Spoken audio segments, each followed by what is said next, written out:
Vol 2, Chapter 824, Hidden Darkness. Adi Gallia's fighter jet was ensnared by the tractor beams of the Chariot-class battlecruisers and drawn into the hangar platform. There, hundreds of heavily armed clone troopers awaited, forming a tight perimeter around the jet. As the cockpit canopy retracted, Adi Gallia emerged, her expression stoic. She made no move to resist, instead her gaze fixed on Ithkos, shadowed with a mix of confusion and betrayal. "I just want to know. Why?" she demanded, her voice a cold whisper. Ithkos met her gaze, his own voice betraying a tremor of uncertainty. "There is no reason. I have unfinished business in this galaxy, and so I have returned from the brink of death," Adi Gallia declared, her tone icy. "Return with us. Master Yoda will ensure you receive a fair trial," Ithkos offered, though his voice was heavy with resignation. "Master Yoda cannot help me," Adi Gallia retorted, her eyes narrowing, a dark premonition flickering within them. At that moment, Ithkos's expression darkened, sensing an imminent threat. He instinctively drew his lightsaber and lunged towards Adi Gallia, but he was a moment too late. A violent explosion erupted from her fighter jet, propelling her forward. In the chaos, her lightsaber came to life, casting a menacing glow as it carved through the air. The clone troopers reacted with commendable speed, their blasters firing in unison. However, their efforts were in vain as the lightsaber deflected their shots. "Catch her!" Ithkos bellowed, fury lacing his command. The troopers surged forward in pursuit. Meanwhile, Ithkos received a distressing update from a radar operator. "General, we've reached out to all nearby outposts, but there's been no response." "Then expand the search. We must find her, even if all we recover are wreckage and debris. Confirmation is crucial," Ithkos ordered, desperation creeping into his voice. "Understood," came the reply.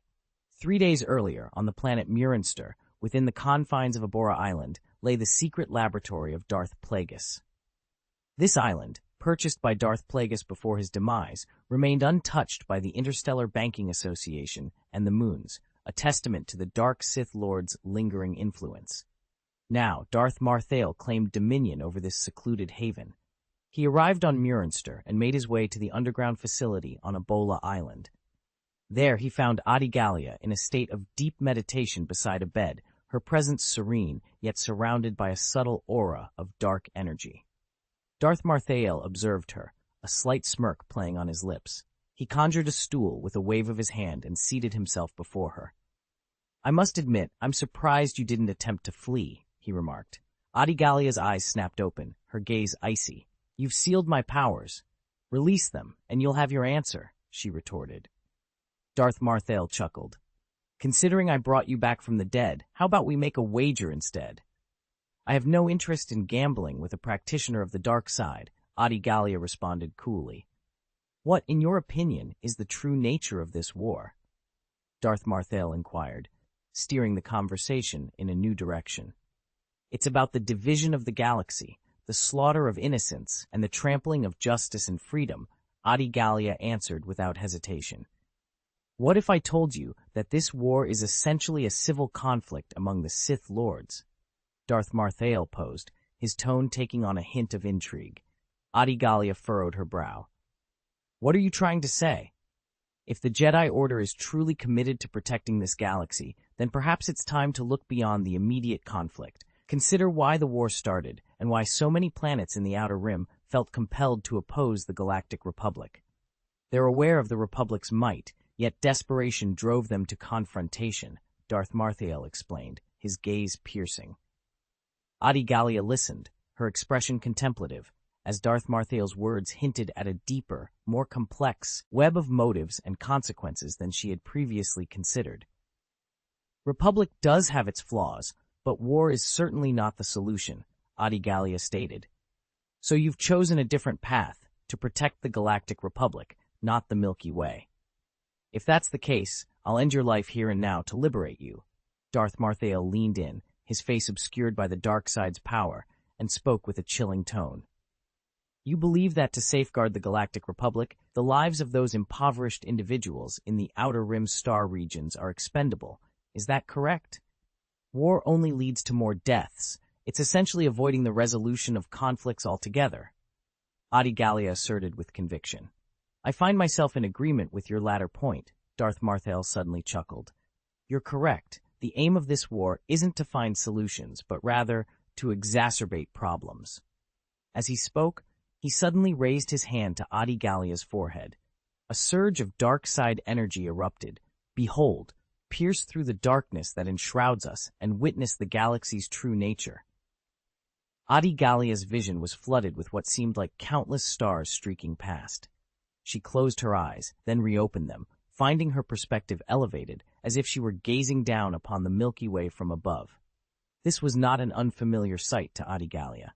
Her mastery of the Force allowed her to sense the galaxy's vibrations, much like Master Yoda and others.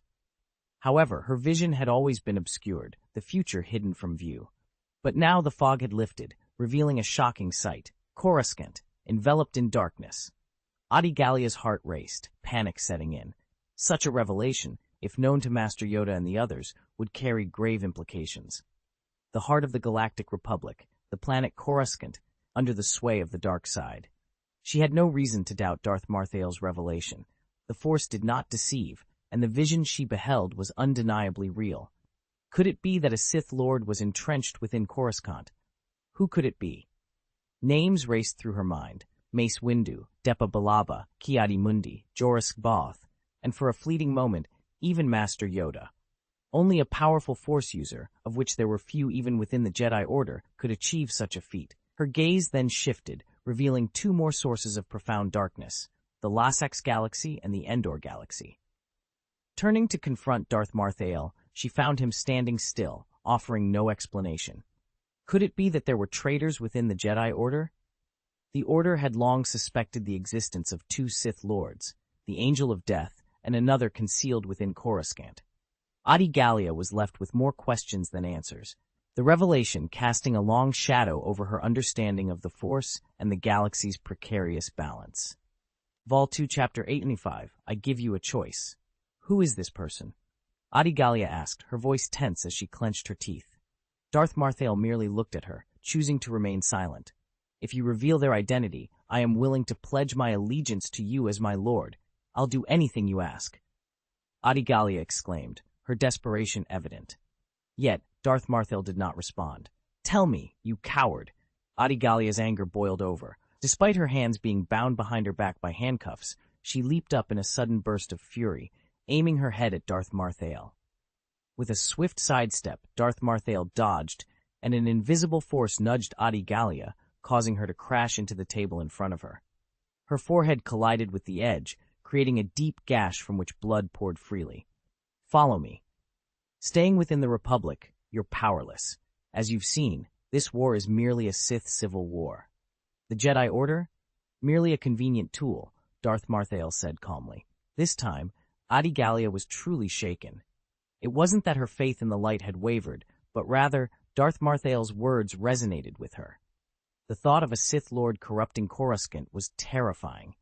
Could it be that a powerful Jedi Knight was behind this, casting a shadow over the Jedi Order itself? It explained why Master Yoda and the others could no longer foresee the galaxy's future. The future had been obliterated. On the other hand, by aligning herself with Darth Marthael, the Angel of Death, she might break free from the Republic's constraints and uncover the identity of this ominous figure from a new perspective. Why won't you reveal their identity if you want me to join you? Adi Gallia demanded. The Jedi Order is my adversary. Why should I disclose anything to you? Besides, even if I did, would you be able to confront them now? Who would believe you? Darth Marthael retorted coldly. His words were cunning, serving a dual purpose. From his perspective, he awaited the execution of Order 66 to eliminate the Jedi Knights, naturally unwilling to expose Supreme Chancellor Palpatine's true identity prematurely. However, to Adi Gallia, his insinuations suggested that the Sith Lord was a member of the Jedi Order, reinforcing her belief in this theory. After all, no one could fathom that the esteemed Chancellor of the Galactic Republic, a politician who had climbed the ranks through political means for over 30 years, could be a Sith Lord. In the original story, Jedi Master Quinlan Vos had embarked on a mission to assassinate a high-ranking Sith Lord on Coruscant, guided by Count Dooku. Dooku presented him with two options, including Palpatine, but Voss dismissed the possibility of Palpatine being the Sith Lord without a second thought. Such was the extent of Palpatine's ability to conceal his true nature. And so, you see, I don't need to push you towards the dark side. The choice is yours to make, Darth Marthael continued, placing a starter for the Delta 7 fighter jet on the table. Adi Gallia recognized it immediately. With the resources of the Interstellar Banking Association at his disposal, acquiring a Delta 7 was trivial for Darth Marthael. At that moment, Adi Gallia hesitated. Returning to Coruscant and the Jedi Order now would mean facing an insurmountable challenge against the powerful Sith Lord. It was clear that this Sith Lord held a position of significant power, and any accusation against her could easily lead to her downfall. Darth Marthael raised his hand, and the handcuffs binding Adi Gallia's wrists fell away effortlessly.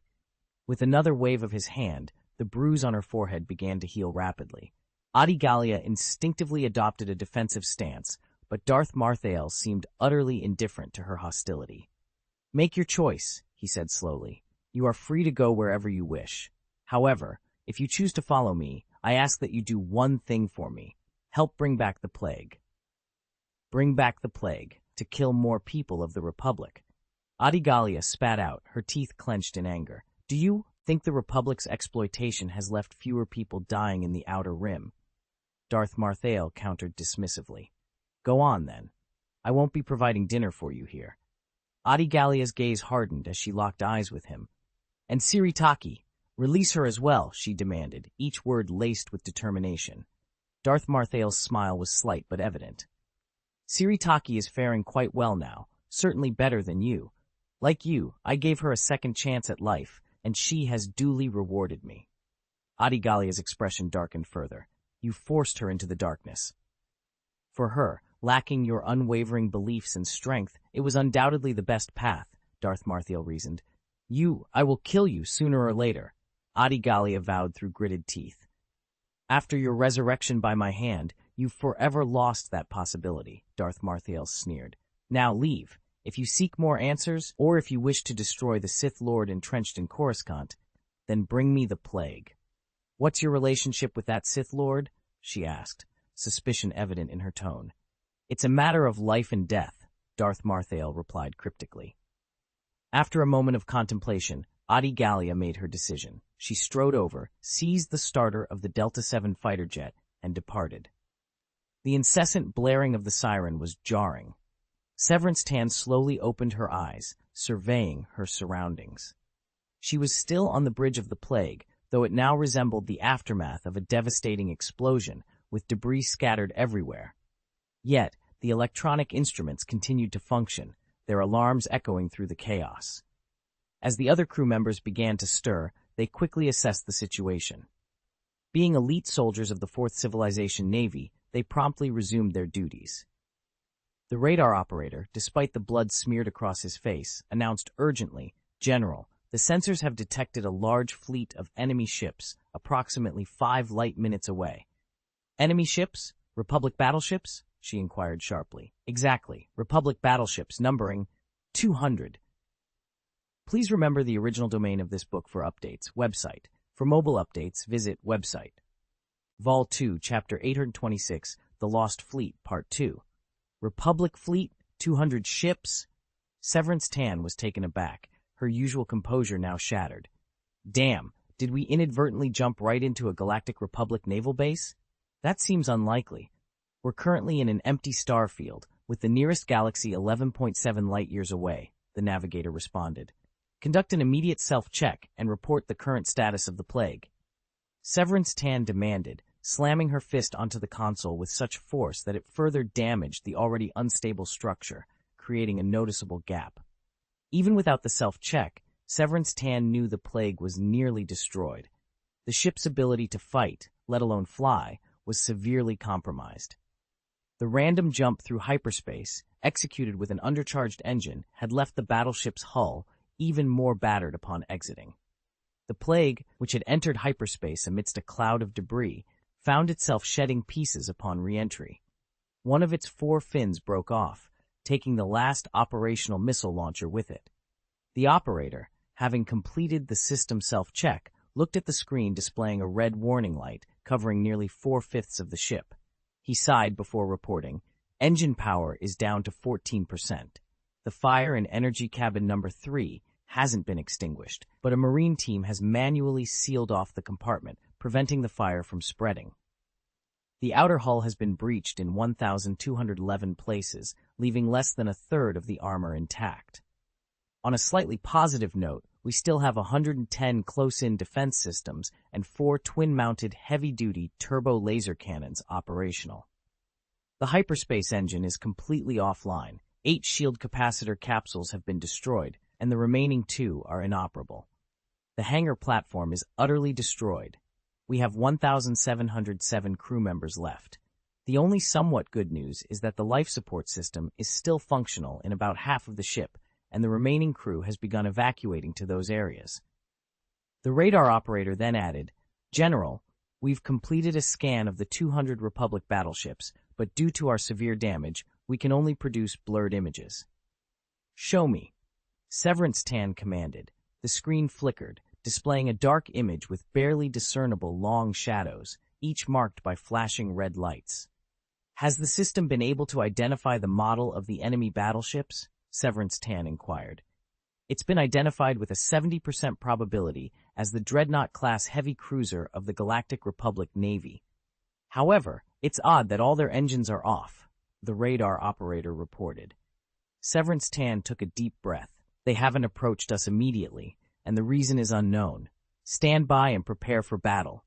Dispatch a search ship to retrieve the missile from the destroyed launcher." "Understood." "General, should we request assistance from headquarters?"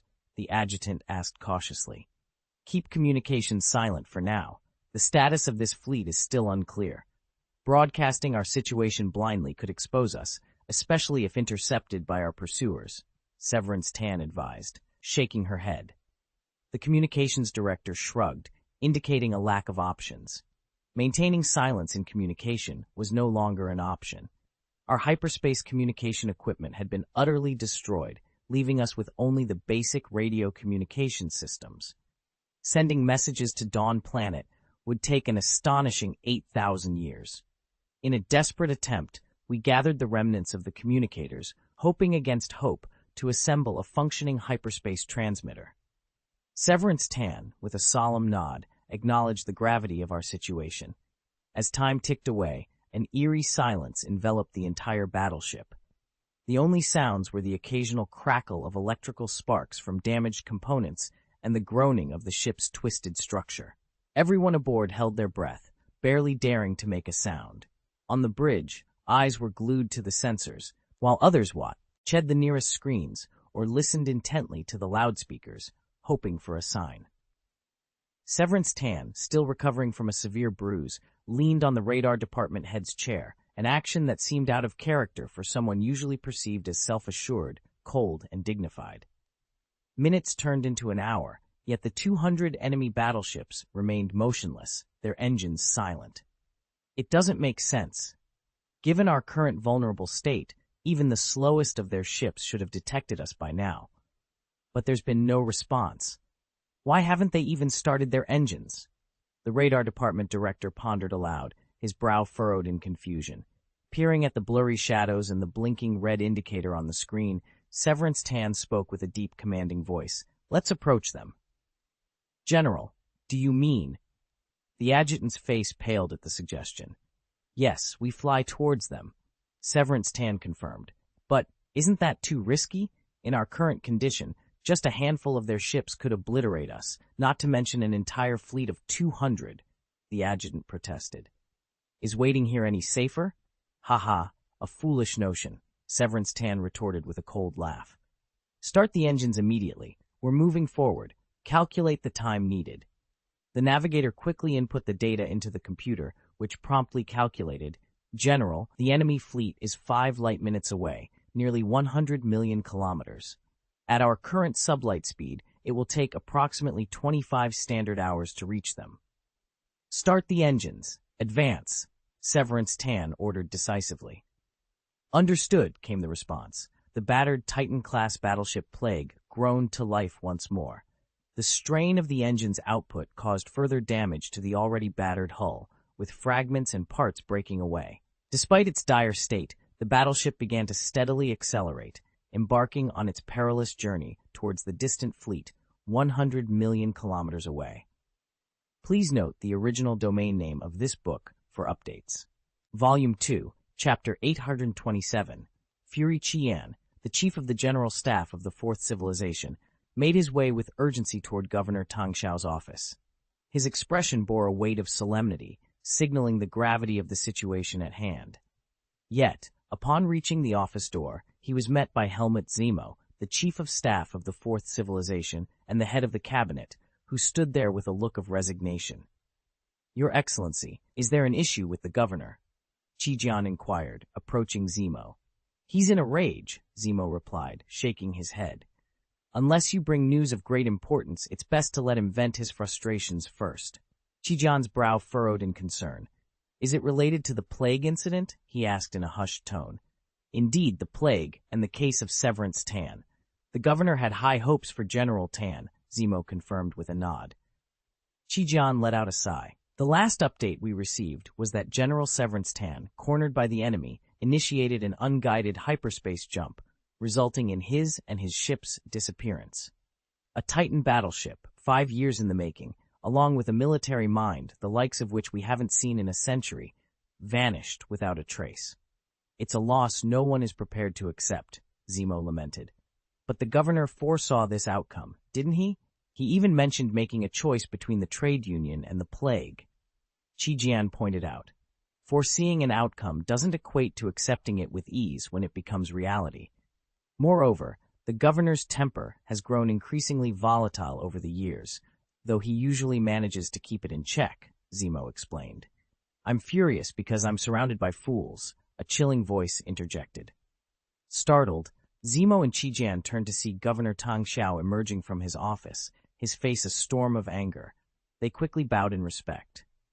"Lord Governor, why is it that even when I lay out the answers before them, they still believe they're right?" Tang Xiao seethed, barely containing his rage. Zemo offered a wry smile. "Because that's the nature of genius. A predictable person's actions can be anticipated and controlled, including by their enemies.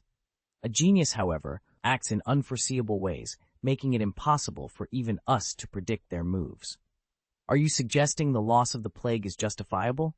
Tang Xiao fixed Zemo with an icy stare, sending a shiver down Qijian's spine. Peering into the tornado-stricken chaos of the governor's office, Qijian quickly interjected. "Lord Governor, what's done is done. Our focus should be on how to rectify the situation. Would any other commander, given 5 plagues, have been able to achieve the objective of raiding the planet of Cato-Neimoidia?" Zemo countered fearlessly. With a furious punch, Tang Xiao dented the alloy wall, his strength leaving a visible mark. Taking a deep breath, he calmed slightly.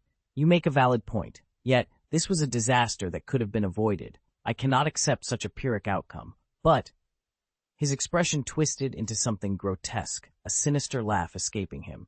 "Excellent. This is war, an unpredictable future, unforeseen deaths. Come on, challenge me. Let's see if you can withstand it," he roared into the void, as if cursing the unseen forces of fate or taunting his greatest adversary, Darth Sidious. The expression on his face quickly softened as he turned to Qijian, inquiring, "Do you have something to report?"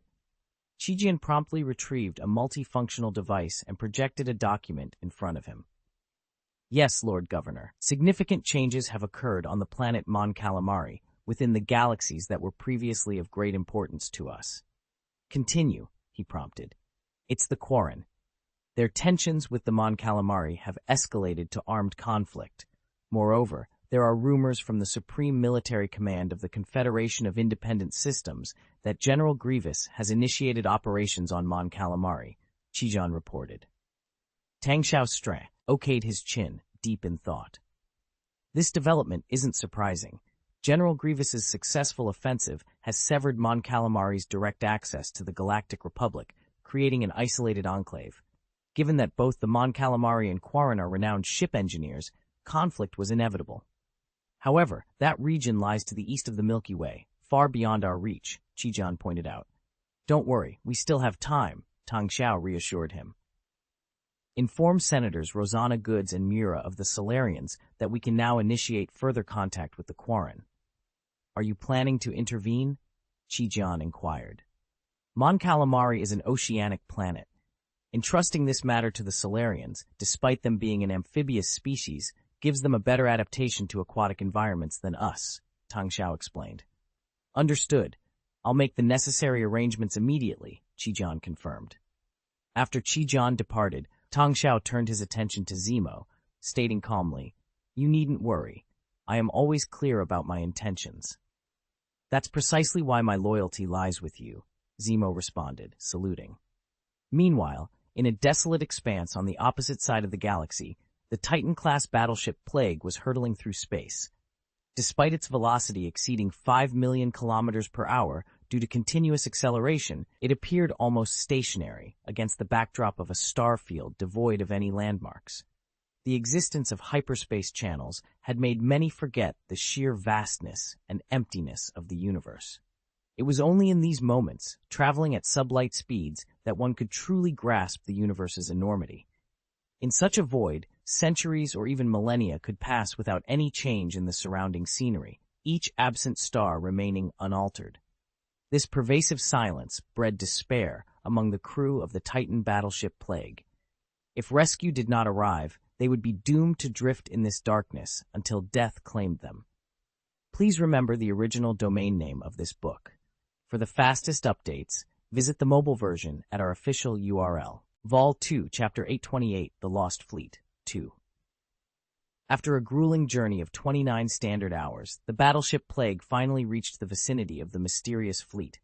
Due to ongoing damage and malfunctions, their arrival was delayed by 4 hours. Yet, the formidable assembly of 200 Dreadnought-class heavy cruisers remained motionless, silently adrift in the void of space. Severance Tan, with a furrowed brow, observed the densely packed fleet through the sensor screen. She then activated the public communication channel and announced, "This is the Plague, a Titan-class battleship of the Independent Galaxy Confederation's Western Theater. We come in peace and hope our intentions of surrender are met with acceptance." General. The adjutant's expression shifted dramatically, only to realize the intent behind Tan's words moments later. Another 10 minutes ticked by without any response. The adjutant, in a hushed tone, suggested, "General, should we consider opening fire first?" His whisper, though unnecessary, betrayed his apprehension about disturbing the silent armada. "No, dispatch a team to board some of these ships," Severance Tan decided.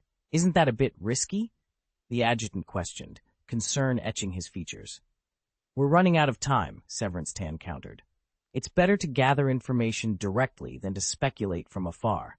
How many scout ships do we have available?"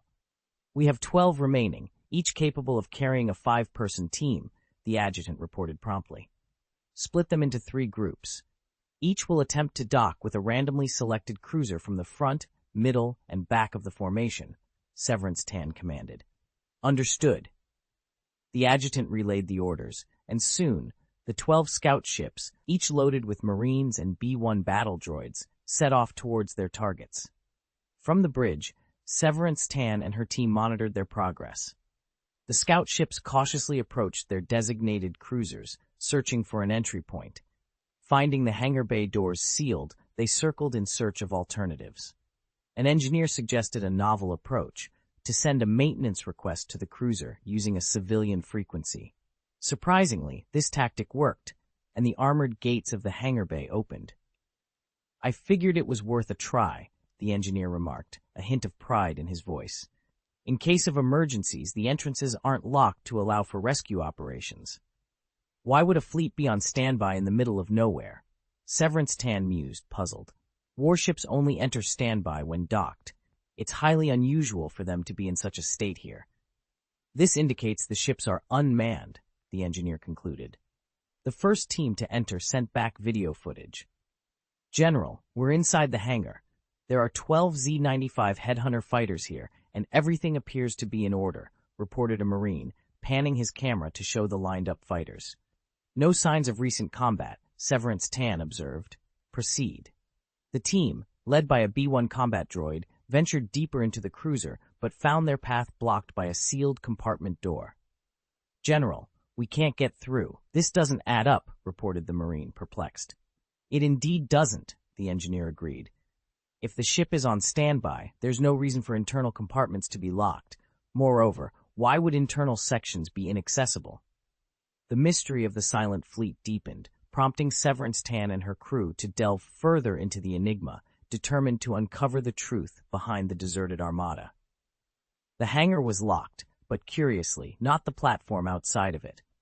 "That's odd," Severance Tan remarked in a deep voice. "Perhaps they wanted to prevent those inside from leaving while allowing those outside to enter." "What did you say?" The adjutant was taken aback. "Could it be a rebellion?" Severance Tan shook her head, stood up, and removed her general's uniform coat. "If this situation is the same with other warships, then have the exploration spaceship return and transport a group of people along with cutting equipment. I'll personally enter one of the battleships and cut through the hatch with a lightsaber." "General, this fleet is shrouded in mystery. It could be dangerous," the adjutant quickly interjected. After a moment of thought, Severance Tan said, "Also prepare a cosmic protective suit for me." As the exploration ships began to dispatch more Marines, robots, and cutting equipment, Severance Tan boarded one of the Dreadnought-class heavy cruisers. She unsheathed her yellow lightsaber and thrust it into the hatch. The ultra-high temperature of the lightsaber melted and penetrated the hatch almost instantly. She then moved the lightsaber to melt the thick hatch, cutting a hole large enough for a person to pass through. Several B-1 combat robots, which had been on standby, immediately stepped forward. They raised their hands and pushed down the cut hatch. The interior of the battleship was finally exposed. When the hatch was pushed down, it didn't make the expected clanging sound. Instead, it seemed to fall on something soft, making almost no noise. "My God!" the Marines exclaimed. Everyone, including Severance Tan, instinctively retreated after witnessing the scene inside the cabin door. Unlike the hangar platform, which was clean and tidy as if it were brand new, the scene behind the hatch was a complete nightmare. Countless corpses were piled up, blocking the door. Bloodstains and scratches, now turned black, covered the walls and floor. The sight was enough to haunt anyone's dreams for months, a vision of hell itself. These corpses were all dressed in the gray uniforms of the Republic's judicial fleet, uniforms that had been completely phased out after the war began. And notably, there is no trace of shooting, Severance Tan observed, regaining her composure. Though she lacked the courage to approach, she began to assess the situation from a distance. These corpses were not killed by gunfire. Several Marines were already retching, struggling to contain their nausea within the confines of their fully sealed space combat suits. Please remember the first domain name of this book, novelmtl.com. For the fastest updates, visit the mobile version of our site. Vol 2, Chapter 8 or 29, The Lost Fleet 3. In the eerie silence of the abandoned starship, Severance Tan and her team conducted a thorough environmental inspection. "Sir, the environmental inspection has been completed, and there are no harmful substances. The environment here is suitable for human survival," reported a B-1 combat robot. "Continue your investigation and find the direction to the bridge," Severance Tan instructed. "Roger that," replied the 4 B-1 combat robots, clutching their E-5 rifles as they carefully navigated over a carpet of corpses, soon vanishing from sight. It took Severance Tan a few moments to gather her composure before she approached the bodies for a closer examination. Her findings were grim. Some of these individuals died of starvation, while others perished in brutal hand-to-hand combat, she observed. "Hand-to-hand combat?" A Marine Corps soldier expressed his disbelief. "Even in a riot, it wouldn't come to this, would it?" "No, my description was not precise. It was more like a savage brawl," Severance Tan clarified, her voice grave. "There were no tactics or techniques, just biting and clawing. It's somewhat reminiscent of the behavior seen in those infected by the T-virus, but not identical. These individuals didn't exhibit an intense hunger, immediately input the virus conditions into the detection system for another scan, and nobody is to remove their protective gear." "I wasn't planning on taking it off anyway," a soldier muttered, his voice tinged with unease. This place is so creepy, it reminds me of those horror movies, Interstellar, Ghost Chu Renmei, and Alien Old Corpse, I watched before we embarked on this mission. Another soldier monitoring the instruments reported, "The tests show no abnormal virus or strain. Even the levels of harmful gases from body decomposition are minimal. It seems the automatic cleaning systems of these warships are still operational." Were the soldiers of the Republic fleet really this delicate? With the environmental data confirmed, Severance Tan led her team deeper into the battleship, stepping over desiccated corpses. The scenes of carnage were relentless.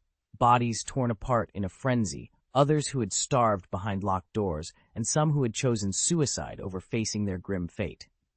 Reports from other exploration teams investigating the remaining Dreadnought-class heavy cruisers painted a similarly bleak picture. The crew had turned on each other in a murderous frenzy. The epicenters of these massacres were invariably the entrances to the hangar platforms and the escape pods, all of which were securely locked. One could only imagine the horror of those final moments. Crew members, driven mad with fear, hunted down their compatriots, dismembering them in a slow, agonizing process. The air was filled with the sounds of hysterical screams and the sickening spray of blood, some of which reached the ceilings. The corridors were slick with blood and littered with body parts, eventually forming rivers of blood.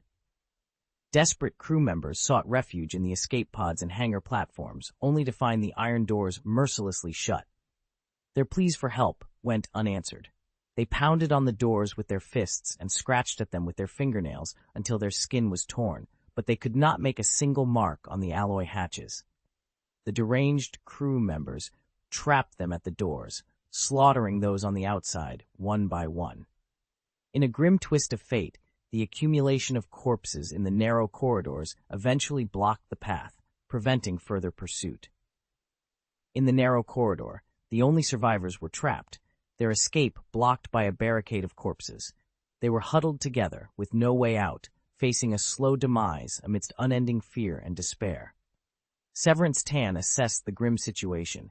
It appears a virus akin to the T-virus has erupted on these warships. To halt its spread, all exits have been sealed. A report came through the communication channel from a B-1 battle robot. "Sir, we've located the passage to the bridge, but it's obstructed." Pondering briefly, Severance Tan concluded, if that's the case, these battleships pose no immediate threat. He then decisively ordered, leave only the essential personnel on the Plague. Activate all robots and mobilize the remaining crew. Our first priority is to take control of these 3 battleships and return them to a state of combat readiness as swiftly as possible.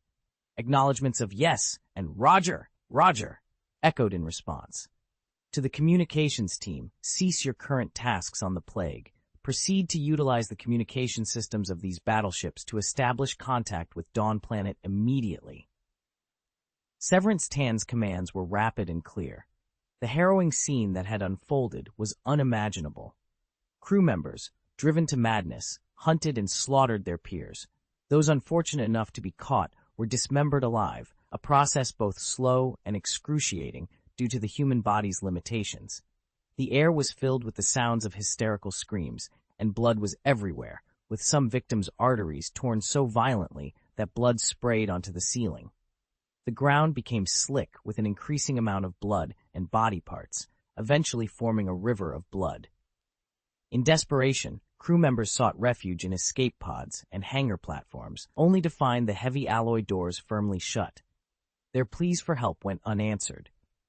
They pounded on the doors with their fists and scratched at them with their fingernails until both were bloodied and broken, yet they could not make a single mark on the hatch. The deranged crew members pursued them relentlessly, trapping them at the door. Those who had lost their sanity knew only slaughter, and one by one, those on the outside fell. Whether by luck or misfortune, the accumulation of corpses in the corridor created a barrier that prevented further pursuit, leaving the survivors trapped at the end of the corridor, with no escape, only awaiting a slow death in a state of perpetual fear and despair. Severance Tan, having assessed the dire situation, remarked, "It seems a virus similar to the T-virus has broken out on these warships. In an attempt to prevent the virus from spreading, all exits have been sealed." Upon receiving the report from the B-1 combat robot that the access to the bridge was blocked, Severance Tan quickly formulated a plan. If this is the situation, then these battleships are not an immediate threat, he mused. He then issued a series of orders. Let only the essential personnel remain on the plague. Activate all robots and direct the rest of the crew to prioritize taking control of these 3 battleships. We must restore them to a combat-ready state as soon as possible. With affirmations of yes and Roger, Roger, his commands were acknowledged. He then addressed the communications team with urgency. Abandon your current tasks on the plague. Use the communication systems of these battleships to establish contact with Dawn Planet immediately. Severance Tan's instructions were precise, aiming to swiftly address the crisis at hand. Vol 2, Chapter 830, The Lost Fleet 4. In a holographic projection, Tang Xiao's expression was one of sheer astonishment, a rarity given his increasingly powerful command of the dark side of the Force. You're telling me you've discovered 200 Dreadnought-class heavy cruisers, all with their crews deceased? He asked, barely containing his shock. Yes, I'm currently investigating why this fleet is here. However, our immediate concern should be to dispatch reinforcements to secure the fleet. My resources are spread thin as it is, Severance Tan explained. How many can you spare? Inquired Tang Xiao. Excluding the crew remaining on the plague, I can muster up to 800 personnel, along with 500 B-1 combat robots initially designated for menial tasks. This force could operate up to 5 warships, Severance Tan detailed. Based on our current location, the nearest galaxy is the Halm Galaxy, situated in a void not directly linked by any hyperspace channel. The Halm Galaxy? Tang Xiao quickly consulted the star map, his demeanor brightening. That's near the planet Celia, less than 10 seconds away.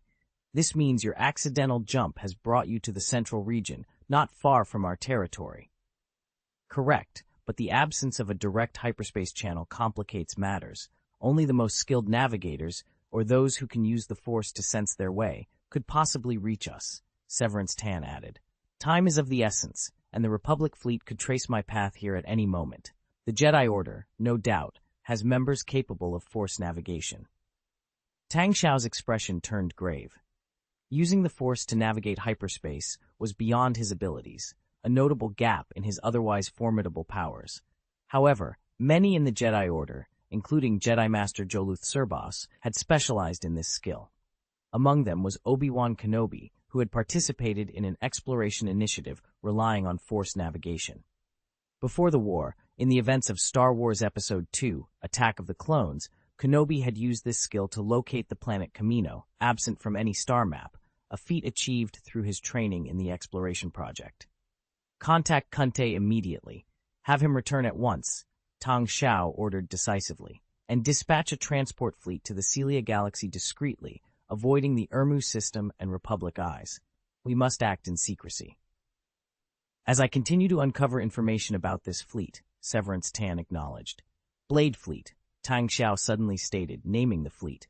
Severance Tan was taken aback. You know the origins of this fleet? This fleet, known briefly as the Kuroshio or Blade Fleet, was established by the Galactic Republic in 46 BBY nearly 25 years ago.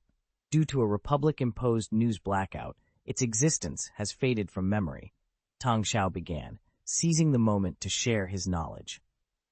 At that time, the Dreadnought-class heavy cruiser was the backbone of the Republic's judicial fleet. However, these older models were notoriously inefficient. A 600-meter-long dreadnought required a crew of 16,000, leading to poor living conditions aboard and limiting their operational endurance. Battleships designed to support 16,000 people are not practical for extended engagements, Tang Xiao explained. Severance Tan nodded in agreement. She understood that commanding such a battleship would be a logistical nightmare. Within just a few days of departure, the crew would likely face starvation. Only the Galactic Republic, with its vast reach across the galaxy, could afford to operate such inefficient warships, able to resupply almost anywhere. To address these issues, Lundili Interstellar Dynamics, the manufacturer of the Dreadnought-class warships, undertook significant modernization efforts. They enhanced the ship's automatic control systems and integrated advanced AI technology, optimize the internal layout, and reduce the required crew size to 2,204. These improvements not only increased the combat efficiency of the warships by at least fivefold, but also positioned them as the most advanced of their time. The Republic's Navy, recognizing the potential, placed an order for 200 of these ships from Lundely Interstellar Dynamics, which were then delivered and assembled into a new fleet. This fleet, named the Blade Fleet after its flagship, was distinct in appearance with its gray and black paint scheme, differing from the Republic's standard red and gray. It earned the nickname the Kuroshio. However, its maiden voyage was marred by disaster. What could have caused such a formidable fleet to vanish? Severance Tan inquired. Tang Xiao recounted the events. On its first mission, the fleet was set to demonstrate its might by circling the galaxy's core and visiting the main systems in the inner ring before returning to Coruscant. However, as soon as the fleet entered the hyperspace channel, it disappeared without a trace, severing all connections. This incident became a scandal of unprecedented scale for the Galactic Republic. The disappearance of 200 main battleships right before the eyes of the galaxy left the Republic, the Judicial Fleet, and Lundely Interstellar Dynamics in a state of shock and embarrassment. The scandal even contributed to the defeat of the then Speaker in the subsequent election, losing to Phoenix Valorum, who rose to prominence with his strategies in the Stark hyperspace conflict. The disappearance was largely attributed to a supposed malfunction in the automated operating systems boasted by Lundely Interstellar Dynamics. Critics argued that this flaw led the fleet to spiral out of control and vanish. As a result, the Republic's military contracts shifted away from Lundely, favoring quarter power docks instead for future warship production, leaving Lundely with only a fraction of its former business. Tang Xiao concluded with a hint of sarcasm, "Honestly, I'd much rather not face Lundely's warships in battle. Despite their simplicity, their efficiency and reliability are unmatched, having been truly tested in war. In contrast, quarter power docks, despite being one of the three industrial giants, lacks the depth of experience and foundation that Lundely has." Attachment 1 of the Easter egg chapter, finding the Blade Fleet's approximate location, was challenging. The Halm galaxy is rarely noted on star maps. It was only after locating the reference point of Celia Planet that I realized the Blade Fleet was indeed near the Fourth Civilization. Vol 2, Chapter 8 and 31, The Lost Fleet, 5. Severance Tan's curiosity was piqued as she inquired, "Then what's the reason behind the disappearance of this fleet?" "Brain plague," Tang Xiao revealed, capturing Tan's full attention. This incident prompted the Republic Senate Intelligence Bureau to take direct action in the investigation. Granted almost unlimited authority, they scrutinized nearly everyone associated with the Blade Fleet, yet came up empty-handed. It wasn't until they identified a group of brain plague virus carriers at the spaceport that they found a lead. Brain plague? Is it similar to the outbreak that decimated one-third of Jabim's population? Tan asked, trying to grasp the severity of the situation. Exactly, Tang Xiao confirmed. The brain plague is notorious for its devastating impact. Infected individuals initially exhibit abnormal behavior, which escalates into intense aggression. In their madness, they attack anyone in sight, attempting to alleviate their own suffering. For Coruscant, it was a narrow escape. The carriers had only just arrived, preventing the virus from spreading. He continued, "The Senate Bureau's investigation hit a dead end after discovering that some carriers had interacted with the Blade Fleet's crew, who had been reveling at the spaceport the night before. It's likely they introduced the virus to the fleet, but the fate of the fleet thereafter remains a mystery, as all 440,000 souls aboard vanished without a trace. The investigation then shifted towards tracing the virus's origin, but that's a different tale." The disappearance of the Blade Fleet became the galaxy's greatest enigma, tantalizing many with the prospect of untold riches should it be found. Despite this, the fleet remained lost, and the Republic's information blockade ensured the story faded into obscurity, Tang Xiao concluded, his gaze fixed on Tan with a hint of amusement. "Yet, it appears fortune favors you, having stumbled upon this legendary fleet." Tan nodded, acknowledging her incredible luck. "It seems today is indeed my lucky day. I intend to recover the entire Blade Fleet." You'd better, Tang Xiao responded icily. Your recent actions nearly jeopardized my plans. Tan bowed her head in acknowledgement, feeling the weight of Tang Xiao's words. Yes. Let's proceed. I'll join you once the first transport fleet departs, though I can't guarantee their timely arrival, Tang Xiao stated before ending the communication. Tan exhaled deeply, realizing the extent of the pressure Tang Xiao exerted on her. She sensed his dark side, embodied by Darth Marthael, growing increasingly formidable, capable of overwhelming anyone with its intensity. Approaching the battleship's console, Tan discovered from the command system's log that the last hyperspace jump was initiated by the flagship. She pinpointed the flagship's location, the Blade, and led a team aboard. Their first task was to secure the battleship and access the bridge to bypass the control system. Given the fleet's affiliation with the Galactic Republic, activating and controlling the warships required authorized keys from the Republic's military. Without them, hacking into the system was necessary, a task that demanded time and expertise. Time was of the essence, and it was Severance Tan's greatest concern. After meticulously analyzing the data from the flagship Blade, Severance Tan managed to piece together the final part of the puzzle. Being chosen as a crew member of the Blade fleet was a prestigious honor. Consequently, before the fleet's inaugural voyage, the crew indulged in a night of revelry involving excessive drinking and socializing. This led to a widespread infection of the brain plague among them, as they had come into contact with infected individuals. The virus spread rapidly within the fleet, as all crew members had been assembled prior to departure. Initially, many crew members exhibited abnormal behaviors, but these signs were overlooked by the officials, who attributed them to hangovers. At the time, corruption was rampant within the Republic's judicial fleet, with officers more concerned with their personal pleasures than enhancing their combat readiness. The situation escalated just as the fleet was about to make its first hyperspace jump. Dozens of battleships lost control as their crews, driven mad by the brain plague, rioted. The fleet commander, upon realizing the gravity of the situation, confirmed it was the brain plague and took immediate action. He ordered all warships to seal off their rescue cabins and hangar platforms to prevent the virus from spreading to other planets. Additionally, he commanded the closure of all bridges to stop the infected crew from taking over and causing further chaos. Despite showing signs of incoherence, likely due to being infected himself, the fleet commander's decisions reflected his seriousness and responsibility. His primary concern was to contain the virus and minimize casualties. However, the spread of the brain plague exceeded expectations, with over 30 warships reporting infected individuals within their bridges who began attacking others in a frenzy.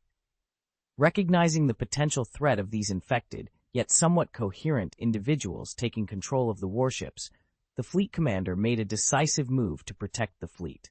He ordered the warships to regroup around the flagship in a tight formation and issued a synchronous jump command to evacuate the fleet from Coruscant, thereby preventing the virus from reaching the Galactic Republic's capital, home to 1 trillion inhabitants. The synchronous jump command, a standard procedure for large fleet maneuvers, ensures that all ships jump simultaneously. This command is issued by the flagship and followed by the rest of the fleet. However, in his compromised state, the fleet commander failed to specify the jump's destination. Moreover, the flagship's navigator, also infected with the brain plague, initiated the hyperspace jump without setting a course. The possibility of seeking help was never considered, perhaps due to the commander's forgetfulness, a desire to contain the scandal within the Blade fleet, or the debilitating effects of the brain plague. Consequently, the entire fleet embarked on a series of random, uncontrolled hyperspace jumps. Due to the fleet's size and the lack of navigation, they spent several days adrift in hyperspace. When they finally emerged, they found themselves near the Halm galaxy, far from their intended destination and in a dire predicament. The entire fleet was devoid of life. The Blade fleet had effectively vanished, transforming into a ghost fleet shrouded in mystery. Note 1. Many elements within Star Wars bear a resemblance to real-world institutions, particularly those from the United States. For instance, the Senate Intelligence Bureau, SBI, mirrors the functions of the FBI, serving as a pivotal intelligence organization within the Galactic Republic.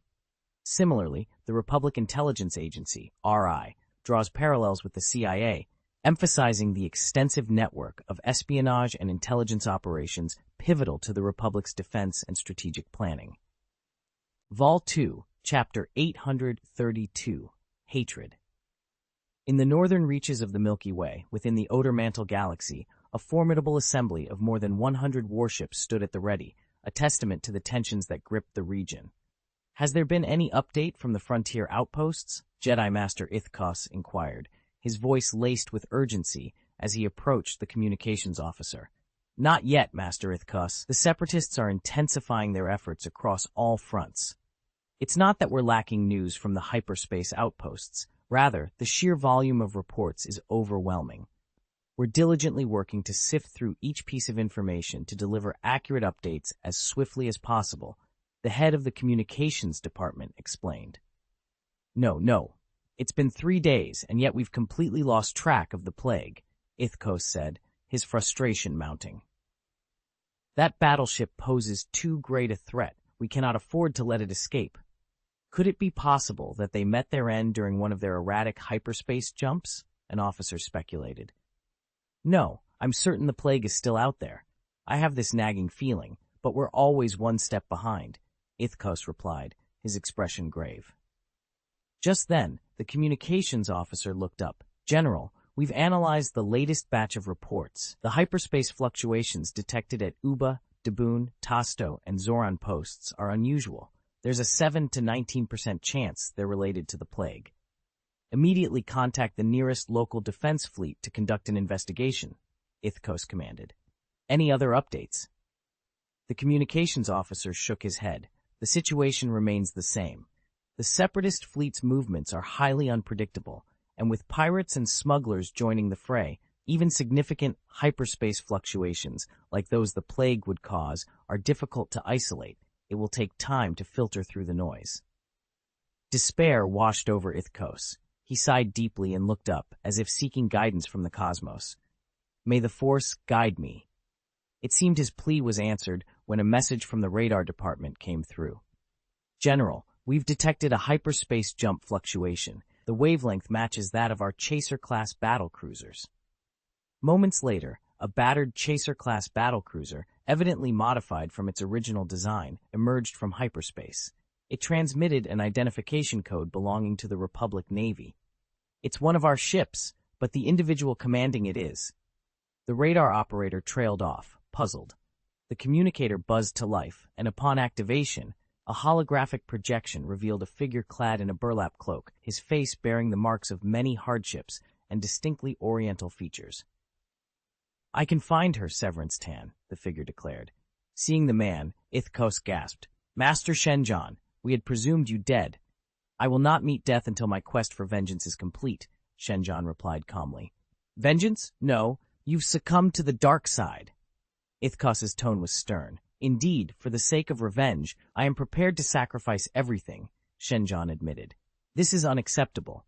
You must return to the Jedi Order immediately for rehabilitation." Ithkos's anger was palpable, his sense of betrayal evident. For a Jedi, witnessing a fellow knight succumb to the dark side was an abomination. "If you wish to locate the plague, you'll need my assistance," Shenjan stated. "I have been tracking Severance Tan for a long time. My connection to the Force is now intertwined with hers. I can sense her approximate location. However, I am no match for the plague alone." Ithkos stared at Shenjan through the screen, a mix of anger and desperation in his eyes. After a moment of silence, he asked, "How do you propose we find her?" "Let the fleet perform a hyperspace jump guided by my Force intuition, without relying on navigation equipment. I can pinpoint her location," Shenjan proposed. Ithkos's expression darkened further. "Have you lost your sense as to the dark side?" After the disastrous outcomes of past explorations, the Jedi Order expressly forbade such reckless methods of hyperspace navigation. The unknown dangers that lurk within hyperspace are not to be trifled with. This is madness. "Master, Korra Sabath went mad and died," Shenjan solemnly declared.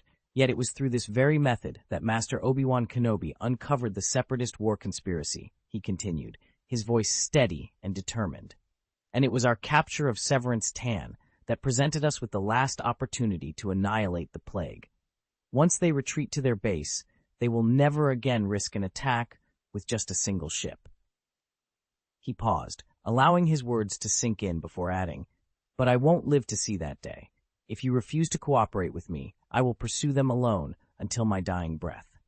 Ithkoth, unable to contain his frustration any longer, slammed his fist onto the console and growled, "Fine, I agree, just this once. But after we destroy the plague, you must accompany me back to the Jedi Order's retreat and cleanse yourself of the dark side's vile influence." "As you wish," Shenjon replied calmly. "Then I will teach you how to use the Force to navigate through hyperspace." Isikos, taken aback, exclaimed, "What? You mean I'll learn this skill as well? Alone, I can only navigate 5 warships, but that number is insufficient to defeat the plague, even in its weakened state," Shenjon explained. This time, Ithkos didn't hesitate. He nodded firmly in agreement. An hour later, the preparations were complete. Alongside Master Shenjon's modified Chaser-class battlecruiser, Koth had assembled 5 additional Chaser-class battlecruisers and 8 Aquitens-class light cruisers. Another Jedi Master, who had arrived with the fleet, was also enlisted to assist in Force navigation. "Relax and attune yourself to my Force presence," Shenjon instructed. "Attune to your dark side presence?" Ithkos, despite his readiness, couldn't help but clench his teeth in disgust, as if the very notion was as repulsive as embracing filth. Shenjon settled into the navigator's seat, closed his eyes, and began to meditate. He allowed his hatred and anger towards Severance Tan to consume him. The shame of his army's defeat and the loss of his beloved disciple, who had been killed despite Shenjon's efforts to intercept the enemy, weighed heavily on him. The humiliation of the enemy's advance to the inner circle and the widely circulated black market videos of the massacre on the planet Keshal, a tragedy he knew had been sparked by his own actions, fueled his negative emotions. Yet these feelings also amplified his connection to the Force. Suddenly, he opened his eyes, and instead of the dashboard before him, he saw the vast expanse of the starry cosmos. Guided by the Force, his spirit traversed countless light years until it settled on a specific location. Severance Tan, here is where our paths will finally diverge. Vol 2, Chapter 833, The Lost Fleet, 6. Shenjon gazed at the countless bands of light stretching out before him. They were in hyperspace, with the battleship cruising at superluminal speed. These bands of light were the mass projections of stars they passed along the way. To those accustomed to space travel, the monotonous and uneventful nature of hyperspace was nothing new. At that moment, 4 distinct clone troopers approached, clutching their helmets in their hands. Their standard polymer alloy armor bore numerous small attachments for repairs, and they had taken the liberty to add splashes of their favorite colors. These were the unique clone troopers Shenjon had encountered on the planet Mingban. Hunters, the Wrecker King, sites and technicians. Now they formed a separate combat unit known as the Hunter Team. "I heard we've located the plague? Ha! I'm eager to see this ship," touted online as almost a doomsday battleship. The Wrecker King bellowed with laughter. "Indeed, destroying the plague, defeating Severance Tan, that concludes my mission. Then, you can return to the team. I've heard the 44th Special Operations Task Force has been reassembled," Shenjon stated. "Heh, I doubt they'd want any of us back," Crosshair remarked, his tone icy. "You've proven yourselves in previous battles. Frankly, I've never seen soldiers quite like you," Shenjon complimented. "Following you, we raided the Extractor's experimental planet and pursued Severance Tan. To secure supplies, we fought pirates and became bounty hunters. These experiences have strengthened us, but most importantly, we had you as our leader, Master Shenjon," the hunter expressed earnestly. "Today marks the last day of my life," Shenjon declared, rising to his feet and moving towards the bridge's front porthole to gaze at the unchanging bands of light. With that, he pressed a few buttons on the console and lightly brushed his palm over the instrument panel. The readings began to fluctuate wildly. "Countdown to 160 seconds. Prepare for the hyperspace jump," Shenjon announced loudly. The battleship jolted suddenly, The bands of light vanished, and the dark expanse of the universe with its stars appeared instantly. What the sensors revealed was the massive, damaged form of the Titan battleship Plague, surrounded by 230 more ships. Even Shenjan was taken aback by the sight. How could there be so many battleships here? What in the world happened? Ithkos's shocked face appeared on the communication screen. There are 200 Dreadnought-class heavy cruisers from the Republic here. The other 30 ships are from the Separatists. The intelligence officer then announced, "General, the FFF reading is complete. These 200 warships are part of our Republic's fleet, the Blade Fleet that vanished 25 years ago." "What did you say?" "The Blade Fleet, missing for 25 years, is actually here," Shenjan exclaimed, slamming his hand against the holographic combat star map projection, which displayed the star field. The small screen beside him showed an optical image, bringing the Blade Fleet into clearer view. 195 Dreadnought-class heavy cruisers from the Blade Fleet were seen arranged in a dense formation, floating motionlessly in the void. Meanwhile, the other 5 Dreadnought-class heavy cruisers had broken formation and were positioning themselves towards Shenjan's fleet.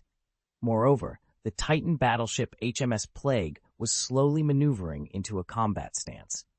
Opposite them were 35 Separatist ships, including 10 Grey Horse-class dread carriers, 5 Home-class dread carriers converted from Predator-class heavy supply ships, and 5 Cobalt-class heavy cruisers, all preparing for the impending confrontation.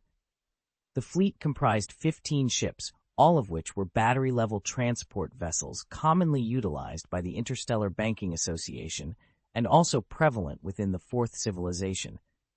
Dozens of Ghost Fighters had launched from the Grey Horse-class aircraft carriers, now orbiting the fleet protectively. Among these carriers, several 30-meter-long rounded and somewhat stubby spaceships bustled with activity. 4 of these vessels approached the Dreadnought-class heavy cruisers of the Blade Fleet, attaching to them like leeches. They cut through the outer armor with laser welding guns and then connected to the cruiser's data networks to initiate a cyber invasion. As this operation unfolded, some shuttles departed from the transports, making their way into the hangars of the Dreadnought-class heavy cruisers. "General, intelligence indicates that those 30-meter-long spaceships are creations of the fourth group, known as rescue boats. These vessels can externally invade and seize control of other spaceships' control systems. However, they pose minimal threat on the battlefield itself, being primarily used for post-battlefield clearance," the intelligence officer reported. Ithkos responded with urgency. "They're attempting to capture our missing battleships. We cannot allow them to succeed. Advance immediately and destroy those transport ships." Without waiting to form a proper battle line, the 5 Chaser-class battlecruisers and 8 Aquitans-class light cruisers, under Ithkos's command, launched an attack. Before the fleets could engage at close range, the Republic battleships opened fire. In retaliation, the 5 Dreadnought-class heavy cruisers and the Titan battleship Plague returned fire. Despite the supermatter electromagnetic gun being out of commission, emergency repairs had restored 30% of the Titan battleship's energy supply. This power was now directed to the remaining heavy turbo laser cannons, which unleashed formidable firepower. "Report our position and situation to the Jedi Order and the Republic's Supreme Strategic Command immediately. Request immediate reinforcements," Ithkos ordered. "Ignore the Separatist warships. Focus on their transports, or we'll face an increasing number of dreadnoughts under their control." As they strategized, the engine of another Dreadnought-class heavy cruiser roared to life. The battleship began to pivot, and the rescue boat that had been attached to its hull detached to seek a new target. The Dreadnought then raised its shields and joined the Separatist battle line. The count of dreadnoughts had reached 6, a number that threatened to grow. "Launch the fighter formation. Target the transport ships, quickly," Ithkos commanded for the 3rd time. However, in that moment, he noticed the Chaser-class cruiser led by Shenjan, along with the other Chaser and 3 Aquitans-class cruisers that Shenjan had previously navigated, were now turning and heading straight for the Titan battleship HMS Plague under his command. Vol 2, Chapter 134, Lingering Nightmare. "Shenjan, what are you doing?" Ithkos's voice crackled with fury over the communication link as he observed the movements of the battleships. "Destroying the plague," Shenjan replied, his tone indifferent. "The combat order I issued was to attack the separatist transport ship." Ithkos tried to suppress the anger bubbling within him. "The enemy is Severance Tan. You stand no chance of attacking the transport ship. If you manage to, it would only be because she allowed it. The only way to defeat her fleet is by eliminating her first," Shenjan explained. Ithkos was already on edge, having been unwillingly exposed to Shenjan's dark side force during their navigation. Shenjan's dismissive words only served to fuel his anger further. Though he didn't voice it, Ithkos felt unsettled by his earlier encounter with Shenjan's dark force. "I'm the commander-in-chief here. You don't get to call the shots." Ithkos snapped back. "Issue the order to sever the navigation link with Shenjan's battleship and reorganize the formation. We're attacking the separatist transport ship." Upon hearing the command, the battered Chaser-class battleships that had been following Shenjan's lead immediately began to turn, rejoining the main formation. Shenjan, observing the separatist fleet on the sensor screen, fell silent for a moment before his commanding battleship also made its way back to the formation. He knew it was a death wish to take on the Titan HMS Plague with just a Chaser-class battlecruiser. Despite this, Shenjan's face, obscured by a disheveled beard, betrayed no emotion as he stared intently at the star map. Meanwhile, Severance Tan, having sensed Shenjan's force lock on her, stared into the void of space with icy eyes. "Is it you again? The ghost that's been haunting me. Who are you?" Since the raid on the planet Cerebine, Severance Tan had constantly felt as if she were being watched. Initially, she attributed this sensation to the psychological scars left by the war. The raid had started well, but ended disastrously for her, culminating in her defeat by a Jedi Master who severed her arm. It was Darth Lilim who rescued her, and though Tang Xiao's life force had perfectly reattached her arm, the fear of death lingered. From that moment, she felt an unshakable gaze following her. Despite her numerous missions across the galaxy, the observer remained hidden. Over time, Severance Tan began to suspect the identity of her unseen follower. It was the Jedi Knight who had appeared out of nowhere and severed her arm, Chapter 590. She might not have known his name, but his presence became increasingly clear. "It's him. The debt of my severed arm must be repaid in blood." At that time, spaceships from the Fourth Civilization began to arrive. Comprising mostly fleets from various regions, they included Grey Horse-class aircraft carriers and Home-class aircraft carriers. Since the Harm Galaxy, near the Blade Fleet's location, fell under the Galactic Republic's jurisdiction, it presented an easy target. However, lacking strategic value, the Fourth Civilization had previously ignored it. Now, the challenge lay in approaching the galaxy without alerting the Republic, necessitating a stealthy approach. The Grey Horse-class carrier, measuring 210 meters in length, could carry only 48 aircraft. Although the 800-meter-long Home-class carrier boasted a larger aircraft capacity, the mission's requirements dictated the inclusion of shuttles, and rescue boats rushed to assist the spacecraft, leaving Severance Tan with only 300 ghost fighters at her disposal. Despite this setback, the flame of determination in her heart remained undiminished. "Are you finally ready to face me?" she mused with a hint of sarcasm. "Your emergence now only reveals your previous fear. You dared not confront me when I commanded the fleet aboard the Plague Titan battleship, but now you've shown yourself, indicating a change in the tide." Her eyes darkened with resolve. "It's time for us to settle this once and for all." The arrival of the Republic's spaceship was anticipated, yet the sensation of being constantly watched intensified, feeling like a sharp blade poised to pierce her heart. However, Severance Tan found excitement in this challenge. She was confident that if her adversary could keep tabs on her, she would be able to confront them.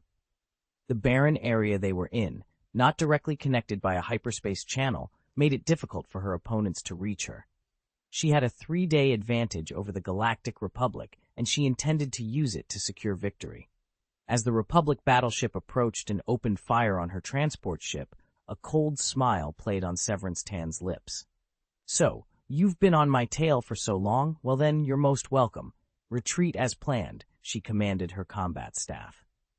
Following her orders, the Fourth Civilization Fleet, consisting of 6 Dreadnought-class heavy cruisers, 10 Grey Horse-class, and 5 Homeland-class aircraft carriers, along with 5 Cobalt Alloy-class heavy frigates, began a strategic withdrawal. They condensed their formation and sought refuge within the Blade Fleet's array. The Titan battleship Plague, carrying Severance Tan, also started to retreat, but took a different path, aiming to flank the fleet formation. Observing the enemy's retreat and assessing the strength of both sides, Jedi Master Ithkos declared confidently, "Their fleet is significantly diminished and stands no chance against us. Charge forward, and once we destroy their transport ships, the Blade Fleet will be within our grasp. But let's avoid damaging those dreadnoughts." The Blade Fleet and the Republic's fleet are the sharp blades ready to strike at the heart of separatism. At that critical moment, Shenjan suddenly awoke, seizing the communication line to shout, "Don't chase them! Retreat! This is a trap!" His warning came as a stark reminder of the cunning and strategy at play, highlighting the precarious balance of power and the ever-present danger of underestimating one's enemy. Vol 2 Chapter 835, The Lost Fleet 7. Ithkos observed the unusual maneuvers of the Separatist fleet, but interpreted them as a mere reaction. His intelligence suggested that the opposition only possessed 6 Dreadnought-class heavy cruisers of uncertain status, having drifted in space for 25 years. Additionally, there were several carrier ships, notably of the Grey Horse class, which, at 210 meters in length, served more as mobile hangars than formidable warships due to their limited launch and landing capabilities. The fleet also included 5 Cobalt Alloy-class heavy frigates, which without numerical superiority offered little strategic value. Thus, the only significant threat appeared to be the severely damaged Titan battleship, HMS Plague. However, Ithkos was not without his own formidable assets. His fleet boasted 8 Aquitaine-class light cruisers and 5 Chariot-class battle cruisers. Given the compromised state of the Plague's main cannon, he was confident in his fleet's superiority, even at a distance. His primary concern now was the recovery of the Blade Fleet, from which 6 ships had already been captured by the Separatists, causing him considerable distress. This prompted his decision to launch an all-out attack on the transport ships, aiming to salvage as many Dreadnought-class heavy cruisers as possible. Ithkos had considered the possibility that Severance Tan might have preemptively seized control of some Republic battleships, blending them into his forces to catch him off guard. However, he deemed this unlikely since Republic battleships were encrypted, requiring a specific key for operation. The Separatists lacked such keys and would need to hack into each battleship individually, a time-consuming process, given the sheer number of ships and the limited resources available to the Separatists in this star domain. Moreover, Ithkos had verified that the engines of these battleships were inactive, bolstering his confidence. Reactivating the engines of a 600-meter-long Dreadnought-class heavy cruiser from a cold start to fully operational status would take at least an hour, he reasoned. Thus, even if the Separatists had commandeered these 200 warships, they would not be combat-ready immediately. With these considerations, Ithkos dismissed Shenjan's warnings and proceeded with his plan, targeting the fleeing battery-class transport ships. Shenjan, realizing the futility of further warnings, slowed his battleship to observe how Severance Tan would counter Ithkos's strategy. Despite the formidable presence of the Titan battleship Plague, capable of challenging several Chaser-class battlecruisers even in its damaged state, its singular threat was insufficient to alter the overall tactical situation. The Republic's fleet, focused on engaging the Plague, would leave it isolated in battle. No matter the contents of the carrier ships or the fate of the Blade Fleet under Separatist control, the strategic balance seemed unchangeable. However, a truly masterful strategy accounts not only for the immediate tactical situation, but also for human psychology. To enhance the believability of his deceptive operation, Severance Tan, having already seized control of 6 Dreadnought-class heavy cruisers, a cunning strategy was employed. One of these formidable vessels was deliberately powered down, its systems set to standby. This maneuver was timed perfectly to coincide with the arrival of the Republic fleet. At that critical juncture, the cruiser was reactivated right under the noses of the Republic, a silent but bold declaration: seize it now or lose the opportunity forever. This act of defiance blinded Ithkos, leading him to a grave miscalculation. In contrast, Shen Zhan, driven by a deep-seated hatred, managed to see beyond the immediate allure of the Blade fleet, focusing instead on the underlying strategy. As the Republic's fleet navigated cautiously, avoiding what they believed to be their own assets while pursuing the separatist forces, the moment to strike had arrived. Without any need for a warning, a sudden, palpable sense of danger enveloped both Shen Zhan and Ithkos, their expressions turning to horror. Ithkos, realizing the trap too late, ordered a retreat, but the moment for escape had already passed. Severance Tan, overseeing the operation from the command center of the Titan battleship HMS Plague, seized the moment. With a decisive slam of her fist on the table, she commanded, "Now, launch the full assault." At her command, over 100 Dreadnought-class heavy cruisers of the Blade fleet simultaneously opened their hangar doors, unleashing a swarm of Z-95 Headhunter fighter jets. Severance Tan's forces lacked the manpower and time to hack and activate all the Dreadnought-class cruisers. However, these ships were already on standby due to their loss of control, allowing for direct access to the hangar platforms. The pilots from the Fourth Civilization needed only to open these platforms, board the Z-95 Headhunters, and prepare for launch. This process did not require starting the battleship's engines, thus conserving energy. Despite being understaffed, they managed to secure the hangars of 120 Dreadnought-class heavy cruisers. With each cruiser housing 12 aircraft, this amounted to a formidable force of 1,440 fighters. Under normal circumstances, these outdated Z-95 Headhunters would struggle against a fully prepared fleet's anti-aircraft defenses. Ithkos's fleet, for instance, boasted 1,500 fighter jets across its 5 Chaser-class ships. However, the Republic's fleet had unwittingly positioned itself at the edge of the Blade fleet's range. When the Z-95 Headhunters launched their assault, they were already within striking distance of the Republic's battleships. The pilots from the Fourth Civilization wasted no time marking their targets and launching a barrage of proton torpedoes. The sheer volume of torpedoes, fired at close range, overwhelmed the Chaser-class battlecruiser's defensive systems. In the midst of this chaos, Severance Tan issued another command. The 300 ghost fighters of the Fourth Civilization, equipped with invisibility devices and lying in wait, sprang into action. They surged towards the Republic fleet, invisible and undetected, ready to deliver a crippling blow to the unsuspecting enemy. Vol 2, Chapter 836, Severe Reaction. The light blue proton clouds produced by the explosion of proton torpedoes bloomed like flowers in the dark expanse of the universe. One after another, these beautiful yet destructive phenomena unfolded, with dozens, hundreds, and then thousands of them appearing. Each proton cloud, after its initial explosion, would immediately collapse, drawing in all surrounding matter and energy to a single point before detonating once more. This secondary explosion caused its volume to expand 1,000,000 times, unleashing a terrifying energy. The Z-95 Headhunter fighter had long been a favorite among the Republic's judicial fleet and bounty hunters for its stable and reliable performance. This heavy-duty fighter boasted an excellent bomb load, firepower, and maneuverability, making it a mainstay in the market. However, with the outbreak of the war, this multi-role fighter was gradually replaced by the more specialized V-19 Torrent light fighter and the ARC-170 heavy fighter. The Z-95, falling short in air-to-air combat compared to the V-19 and in firepower compared to the ARC-170, began to fade from the forefront of the war. Yet, this did not mean the Z-95 posed no threat to current warships and fighters. In a bold move, 1,440 Z-95 fighter jets surged from the hangar platform of a Dreadnought-class heavy cruiser, launching an instantaneous salvo of at least 3,000 proton torpedoes at the Republic fleet, which was positioned less than 1,000 kilometers away.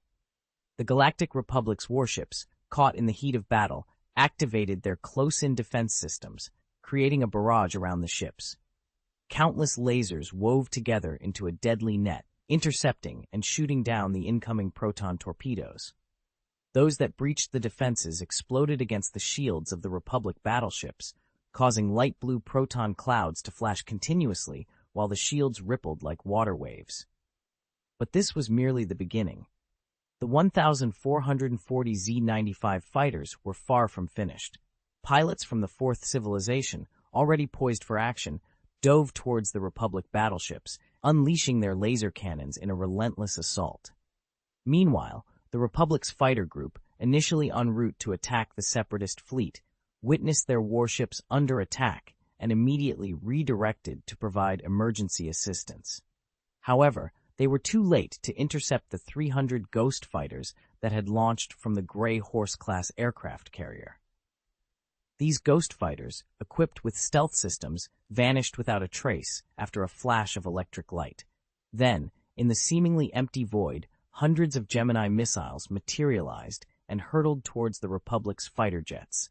As the fierce air battle erupted, Severance Tan issued an order, and all warships of the Fourth Civilization turned to unleash a barrage on the Republic warships. Their target was clear.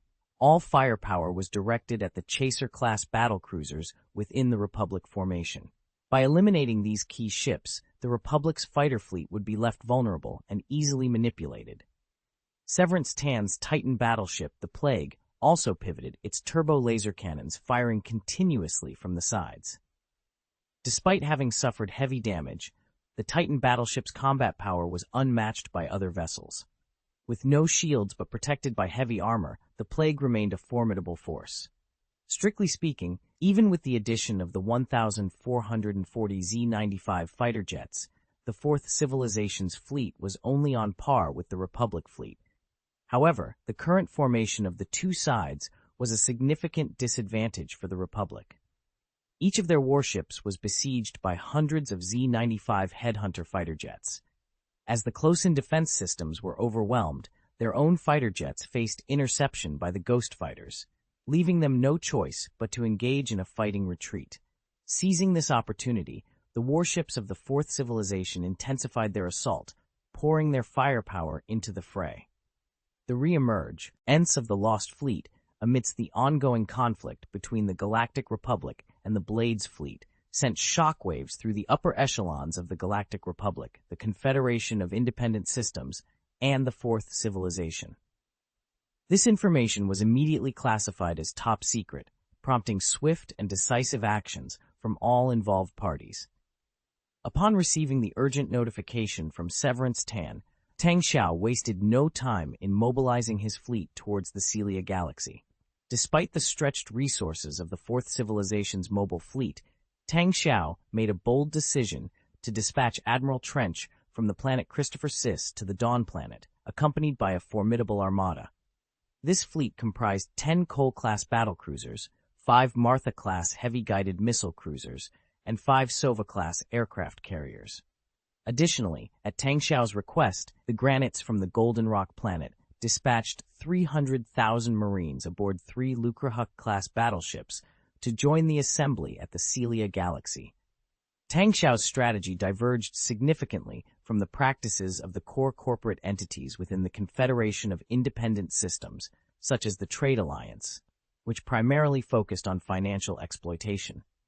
Instead, Tang Xiao offered these planets the chance to actively participate in the conflict, thereby reducing their war taxes, a proposition eagerly accepted by many.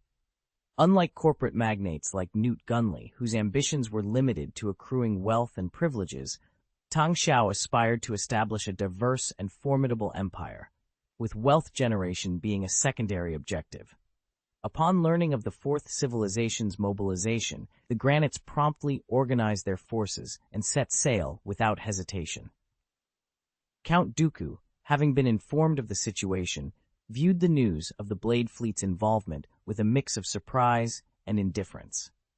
Although the addition of 200 Dreadnought-class heavy cruisers was significant, it was not enough to decisively alter the course of the war. However, the prospect of inflicting greater losses on the Galactic Republic pleased him greatly. In response to Count Dooku's orders, General Grievous reassembled his fleet on the planet Antar, positioning it to challenge the Galactic Republic's central territories and draw away its defense fleet. The Galactic Republic, under the leadership of Octavian, the governor of the Republic's 20th Army, also sprang into action. Demonstrating remarkable decisiveness, Octavian led his fleet through the territory of the Jiwen people, disregarding their protests and neutral stance by forcefully bypassing the hyperspace blocker they had installed. His fleet's journey through the Yago-Dur home planet to the Halm galaxy sparked outrage among the Shay people, who vehemently protested at the Galactic Council, demanding Octavian's recall and trial for his disregard of their neutrality. However, the controversy surrounding Octavian's actions was soon overshadowed by a startling discovery. As his fleet passed the Yago-Dur planet, a routine scan unveiled a significant military buildup in the shadow of the Yago-Dur galaxy's satellite, a clear indication that the Shay people were engaged in large-scale warship production, contrary to their claims of neutrality. Volume 2, Chapter 837, The Lost Fleet, 8. The revelation that the Shaywin people were amassing a fleet of warships within the Jag-Dur galaxy sent shockwaves through the Galactic Council. The Shaywin had long maintained a stance of neutrality in the ongoing war, refusing passage through their galaxy to both the Confederation of Independent Systems and the Galactic Republic.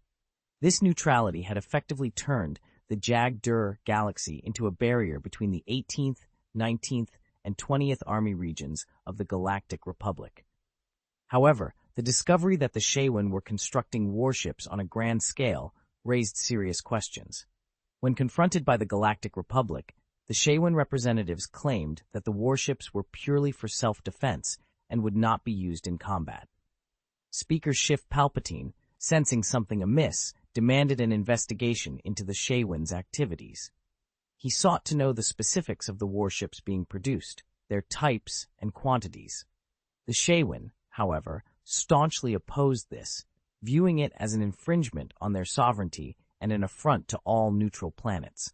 They accused the Galactic Republic of overstepping its bounds and wielding the war as a pretext for tyranny. The debate in the Parliament was heated, with the Shaywin's position clearly in the wrong.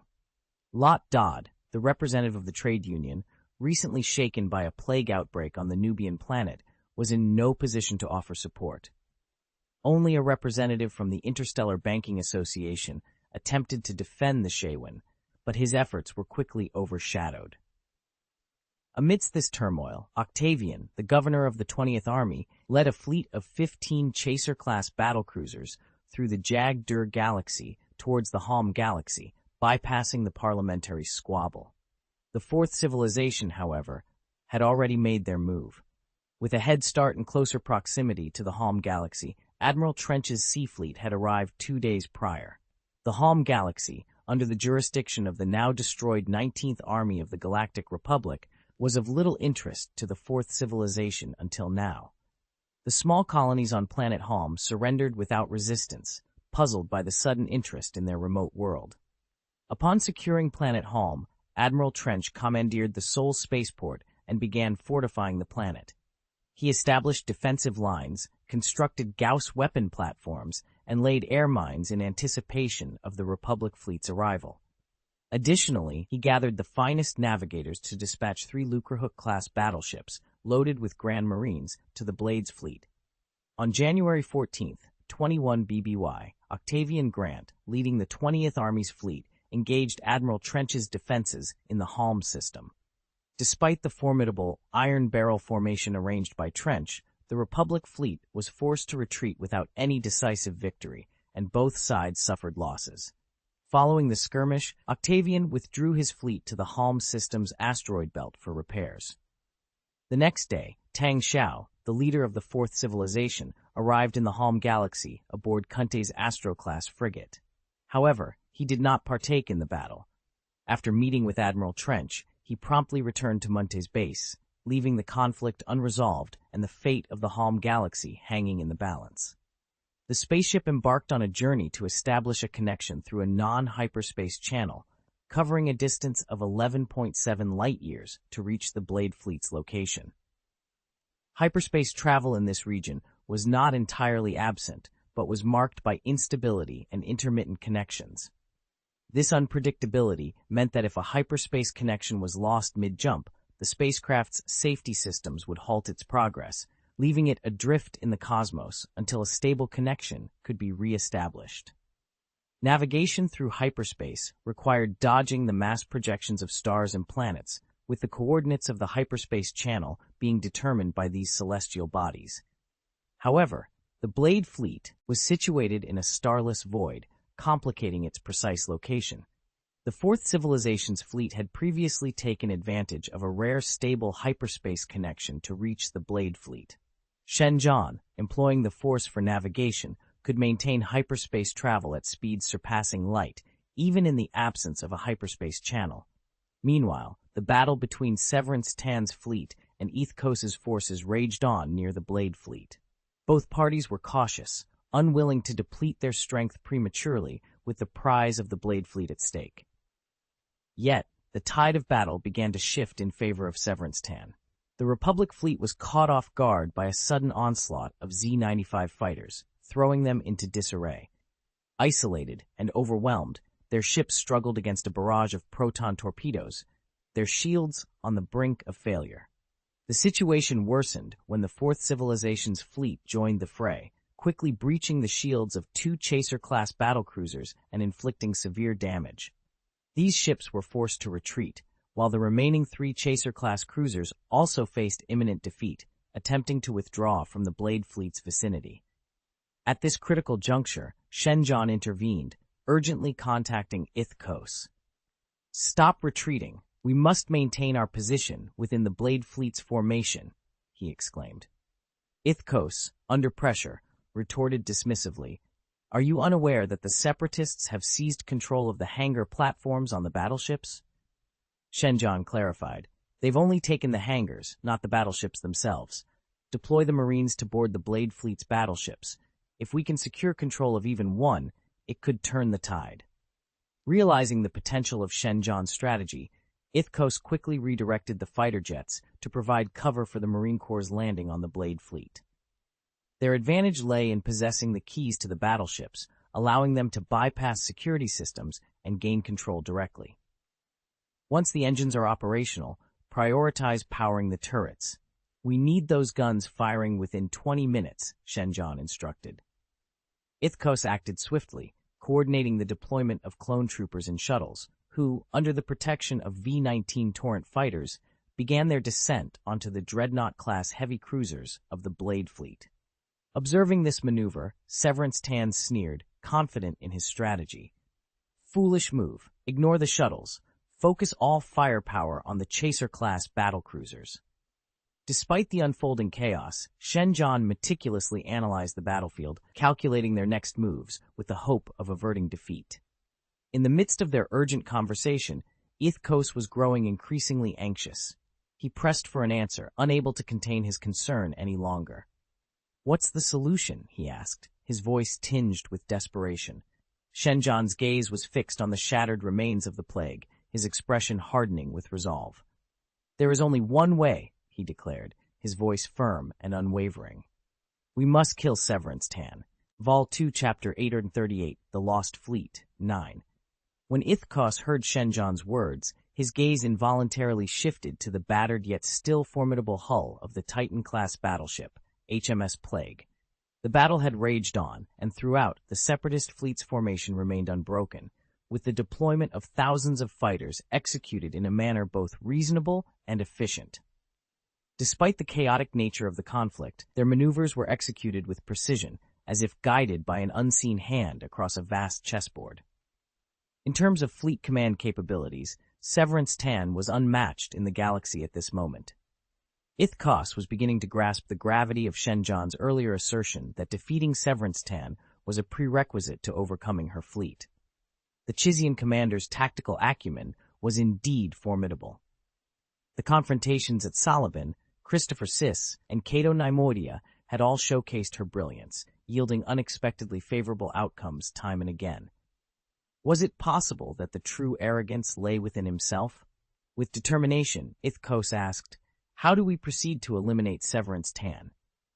"There's no elaborate plan. Provide me with all the cover you can muster, enabling my battleship to approach the plague. It's currently without shields, allowing for a direct landing, Shenjan replied, his voice laced with resolve. Surveying the tumultuous battlefield, Ithkos, fueled by a surge of determination, slammed his fist onto the console and declared, "Then let's make our move." He shed his sackcloth robe, sprinted to the hangar platform, boarded his Delta 7 fighter, and commanded through the communicator, "Fighter squadrons, continue to cover the Marine Corps' landing and seize the Dreadnought-class heavy cruiser. All other vessels, focus your assault on the Plague." At his command, the Republic fleet's battleships pivoted, their engines flaring to life as they surged towards the Plague. Ithkos, piloting his fighter, led the charge. Sensing the Republic fleet's advance, Severance Tan directed the Fourth Civilization fleet to unleash all available firepower on the Republic's battleships. She had identified the enemy's flagship, a Chaser-class battlecruiser leading the charge, seemingly prepared to sacrifice itself. "Fire everything! Target their flagship first!" Severance Tan bellowed. The Plague's heavy turbolasers and X-ray cannons aligned, unleashing devastating energy beams. The flagship, under Ithkos's command, was quickly overwhelmed, its shields failing under the relentless barrage. Yet the crew, having resigned themselves to their fate, pressed on, their vessel continuing its valiant assault. Ithkos, from his fighter, valiantly engaged the Fourth Civilization's ghost fighters. Despite being outnumbered, he and his fleet fought fiercely, their resolve unyielding. An Aquitens-class light cruiser, besieged by fighters and bombarded by proton torpedoes, met its end under the fire of a Dreadnought-class heavy cruiser. The turbo-laser cannon's shot pierced its hull, leading to its catastrophic disintegration. Even the battered Chaser-class battlecruisers joined the fray, their sights set on a singular objective, the Plague, and with it, Severance Tan. Amidst the desperate efforts of the Republic's warships, Shenjan's vessel finally neared the Plague. Severance Tan, realizing his intent, directed nearly all available firepower towards Shenjan's battleship. Despite the protective efforts of the fleet, Shenjan's ship sustained significant damage from the relentless onslaught. Powerful turbo lasers and X-rays shattered the shields, unleashing a barrage of firepower upon the warship's armor, triggering a series of explosions. "Invert the gravity generator. Flip the battleship over. Save the hangar platform," Shenjan commanded decisively. With intense manipulation from the controller, the Chaser-class battlecruiser began to frantically flip. Despite the gravity generator's efforts to adjust its direction, the entire battleship was thrown into disarray. However, the maneuver proved effective. The Chaser-class battlecruiser's most significant vulnerability, the massive hangar platform at the front of the battleship, was spared from the Plague's relentless artillery fire. Although the battlecruiser's destruction seemed inevitable, this action bought them a precious 10 minutes. Shenjan activated the ship-wide communication system and spoke with a grave tone. "The battle is upon us, and we have but one chance. Board the Plague and eliminate their commander, Severance Tan." He paused, then continued, "This battle is a matter of life and death, yet everyone must strive to be the first to strike. Our sole objective is to kill Severance Tan. There are no accolades, no rewards, only survival. Prepare for combat." Without another word, he headed straight for the hangar platform. There, hundreds of clone troopers had gathered, with many crew members standing among them, armed and ready. Upon seeing Shenjan, the hunter team at the forefront approached. The Wrecker King laughed heartily. "Ha! I thought we'd be sidelined in this aerial battle. Now we finally have a chance to crack those separatist eggs. Ha!" "Your orders, General," Front Sight said solemnly. Shenjan nodded and simply stated, "Let's go." "Yes." "Oh, death to separatism. Charge!" The soldiers, one after another, leaped into the shuttles, preparing for battle. Then, the warship's hangar platform opened, revealing a sky above everyone's heads. The cruel space battlefield unfolded before their eyes. Thousands of fighter jets engaged in dogfights, missiles and lasers crisscrossing the void. Destroyed warships and fighter jets, torn apart by residual kinetic energy, scattered debris across space, while the vacuum sucked out the bodies of fallen crew members. Amidst this chaos, the Titan battleship Plague loomed large, its turrets visibly rotating to fire X-rays with a faint green glow. An ARC-170 fighter jet, caught in its path, burst into flames instantly. "It's now or never. Success or failure? No, life and death hang in the balance, Shenjan shouted, leading the charge in the first Delta-7 fighter jet. More than 10 shuttle planes followed, escorted by the remaining 50 fighter jets from the battlecruiser. Together, they surged towards the plague like moths to a flame. Vol 2, Chapter 839, The Lost Fleet 10. The fighter jets and battleships of the Fourth Civilization charged frantically towards the incoming shuttles, attempting to intercept them. However, they soon realized their efforts were futile. Piloted by two exceptionally skilled Jedi Masters, Ithkos and Shenjan, the Delta-7 fighter jets proved to be nearly invincible adversaries.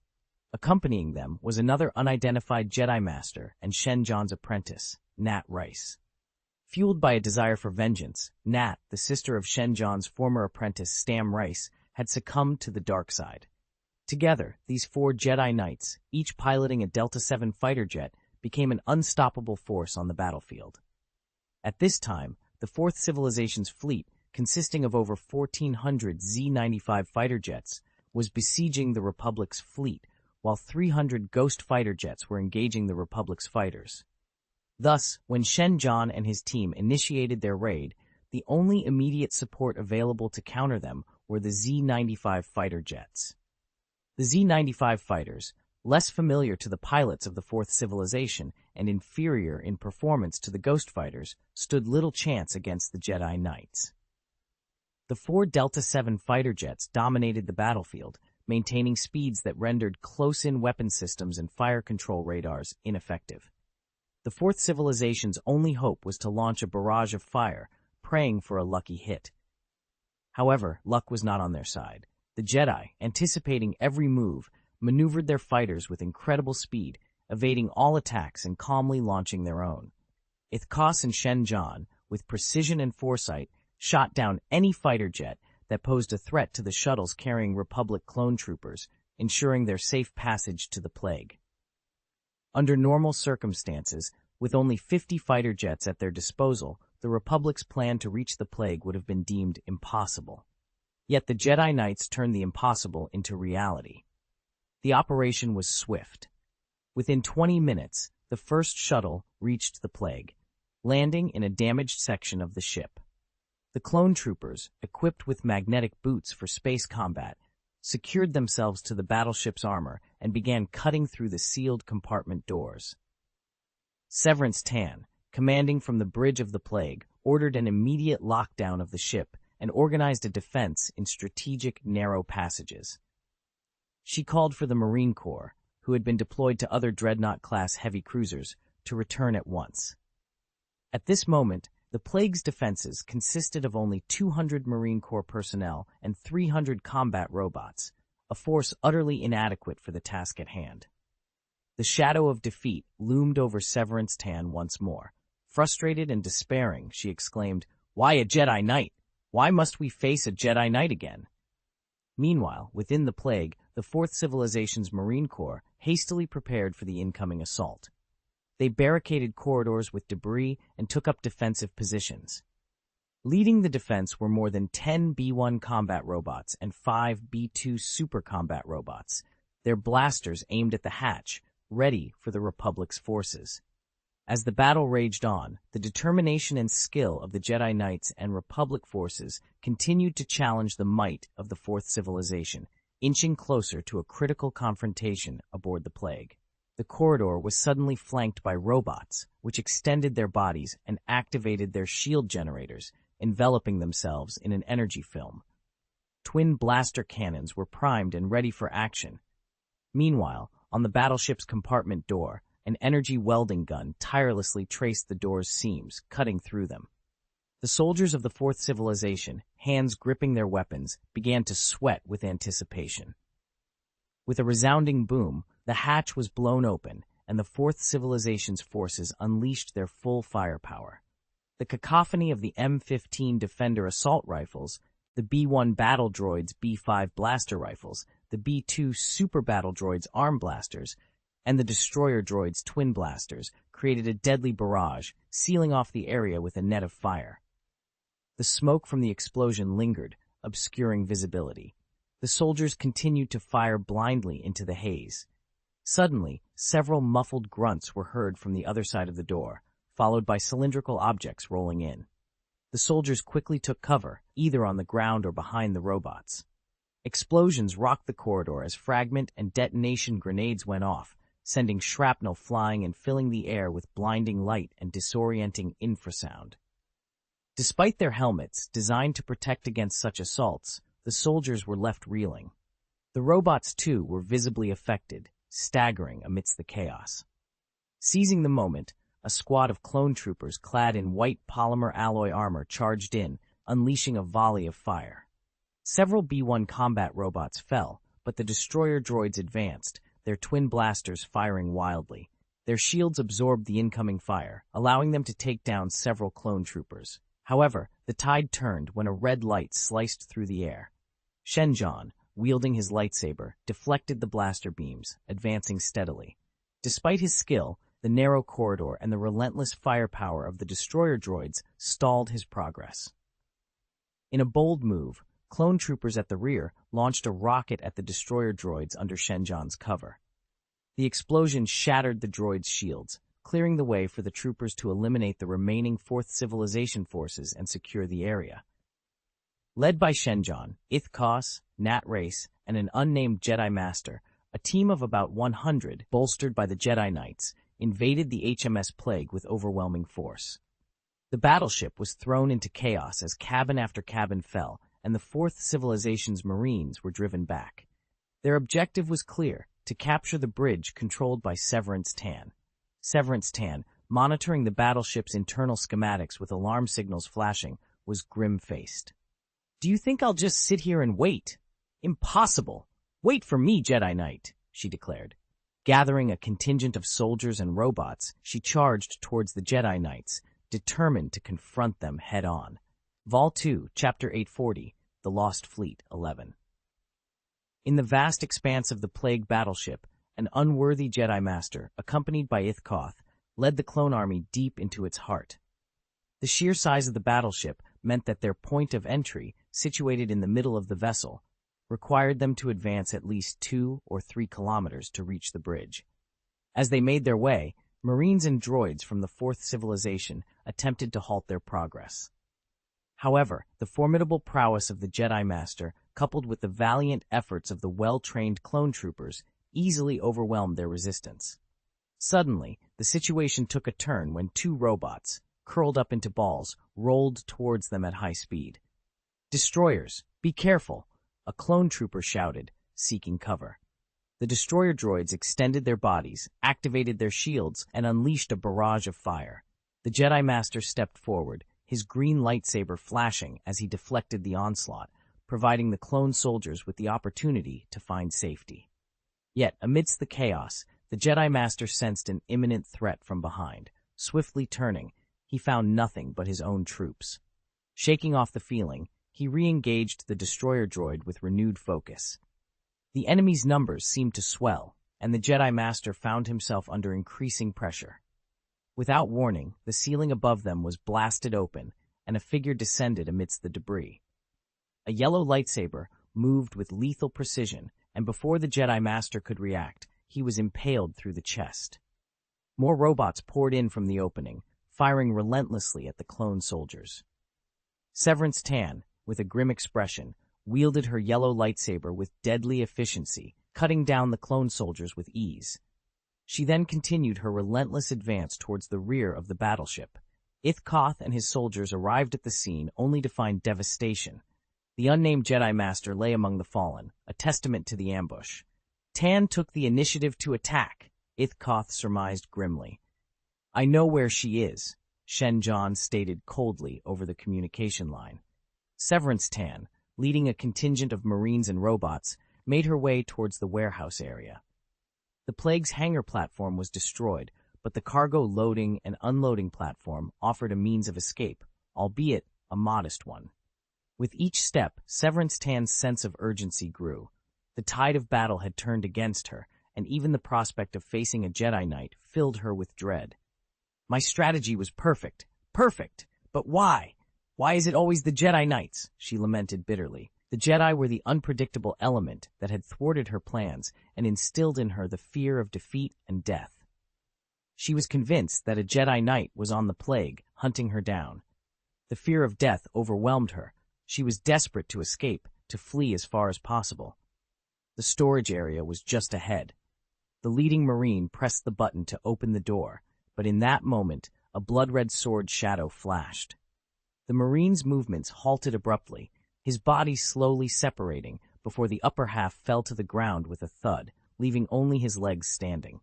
Stunned by the sudden turn of events, Severance Tan faced the figure emerging from the storage area's entrance. Guyu. It was him, the man who had fallen from a fighter jet during the battle on the planet Sarabine and had amputated his own arm with a sword. This unremarkable yellow-skinned human, clad in a unique waterproof cloak and looking somewhat disheveled, was the last person she expected to confront in her moment of desperation. With a beard framing his face, he stood there like a Jedi Knight, though the lightsaber he wielded glowed a sinister blood red. The aura he exuded was tinged with darkness, yet the fear he inspired was undiminished, perhaps even more intense than before. No, no. Severance Tan was on the verge of collapse. She pointed at the man before her, her voice rising in desperation. "Kill him! Kill him! Roger, Roger!"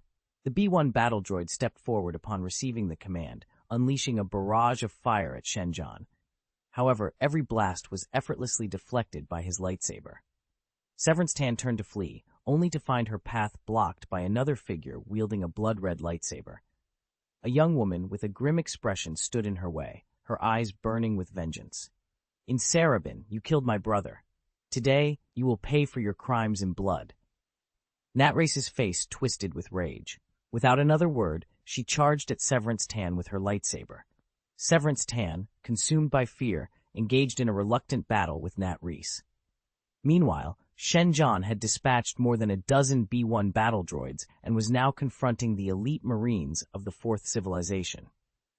Despite their training and skill, they stood no chance against the prowess of a Jedi Master. Desperate to escape, Severance Tan found her efforts thwarted by Natrace's mastery of Soresu, a defensive lightsaber technique that was both intensive and impenetrable. Though she was outmatched, Rice's skillful defense prevented Tan from breaking free. Just as Shenjan was about to deliver a decisive blow, a gravely injured Marine of the Fourth Civilization, cut in half, managed to crawl over and grasp Shenjan's leg, momentarily hindering his advance. Seizing the moment, Tan used the Force to hurl the wreckage of several B-1 battle droids at Shenjan, then turned to flee.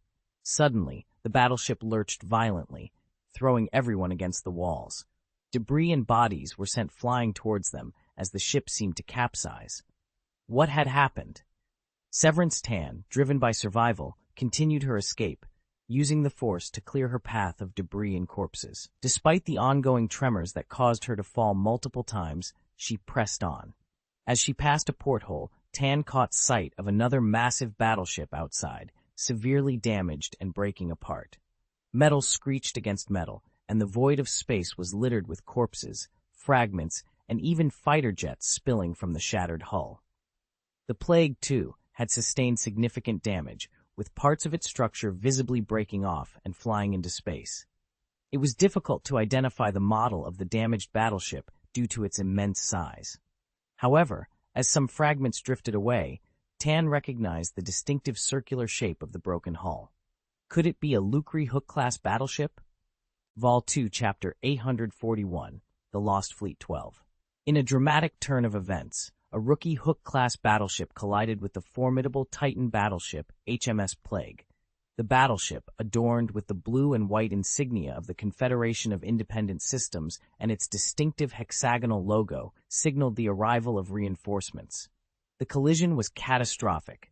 The Hook-class battleship, with its ring-shaped hull spanning 3,170 meters in diameter, struck the Plague with such force that it veered off course. The impact was devastating for the Hook-class battleship. At least a quarter of its structure shattered upon impact, ejecting a vast array of personnel and cargo into the void. Chaos reigned supreme in the airspace where the Blade Fleet was engaged. Fighters from both factions tangled in a fierce dogfight, evenly matched in numbers. The Fourth Civilization's forces primarily consisted of outdated Z-95 fighters, supplemented by a contingent of 300 advanced stealth ghost fighters, making the aerial battle fiercely competitive. Meanwhile, the battleships from both sides were embroiled in a frenzied exchange of fire. The Republic's fleet, despite having a numerical advantage, had sustained severe damage from earlier skirmishes and the assault on the Plague, leaving over half of their vessels in dire straits.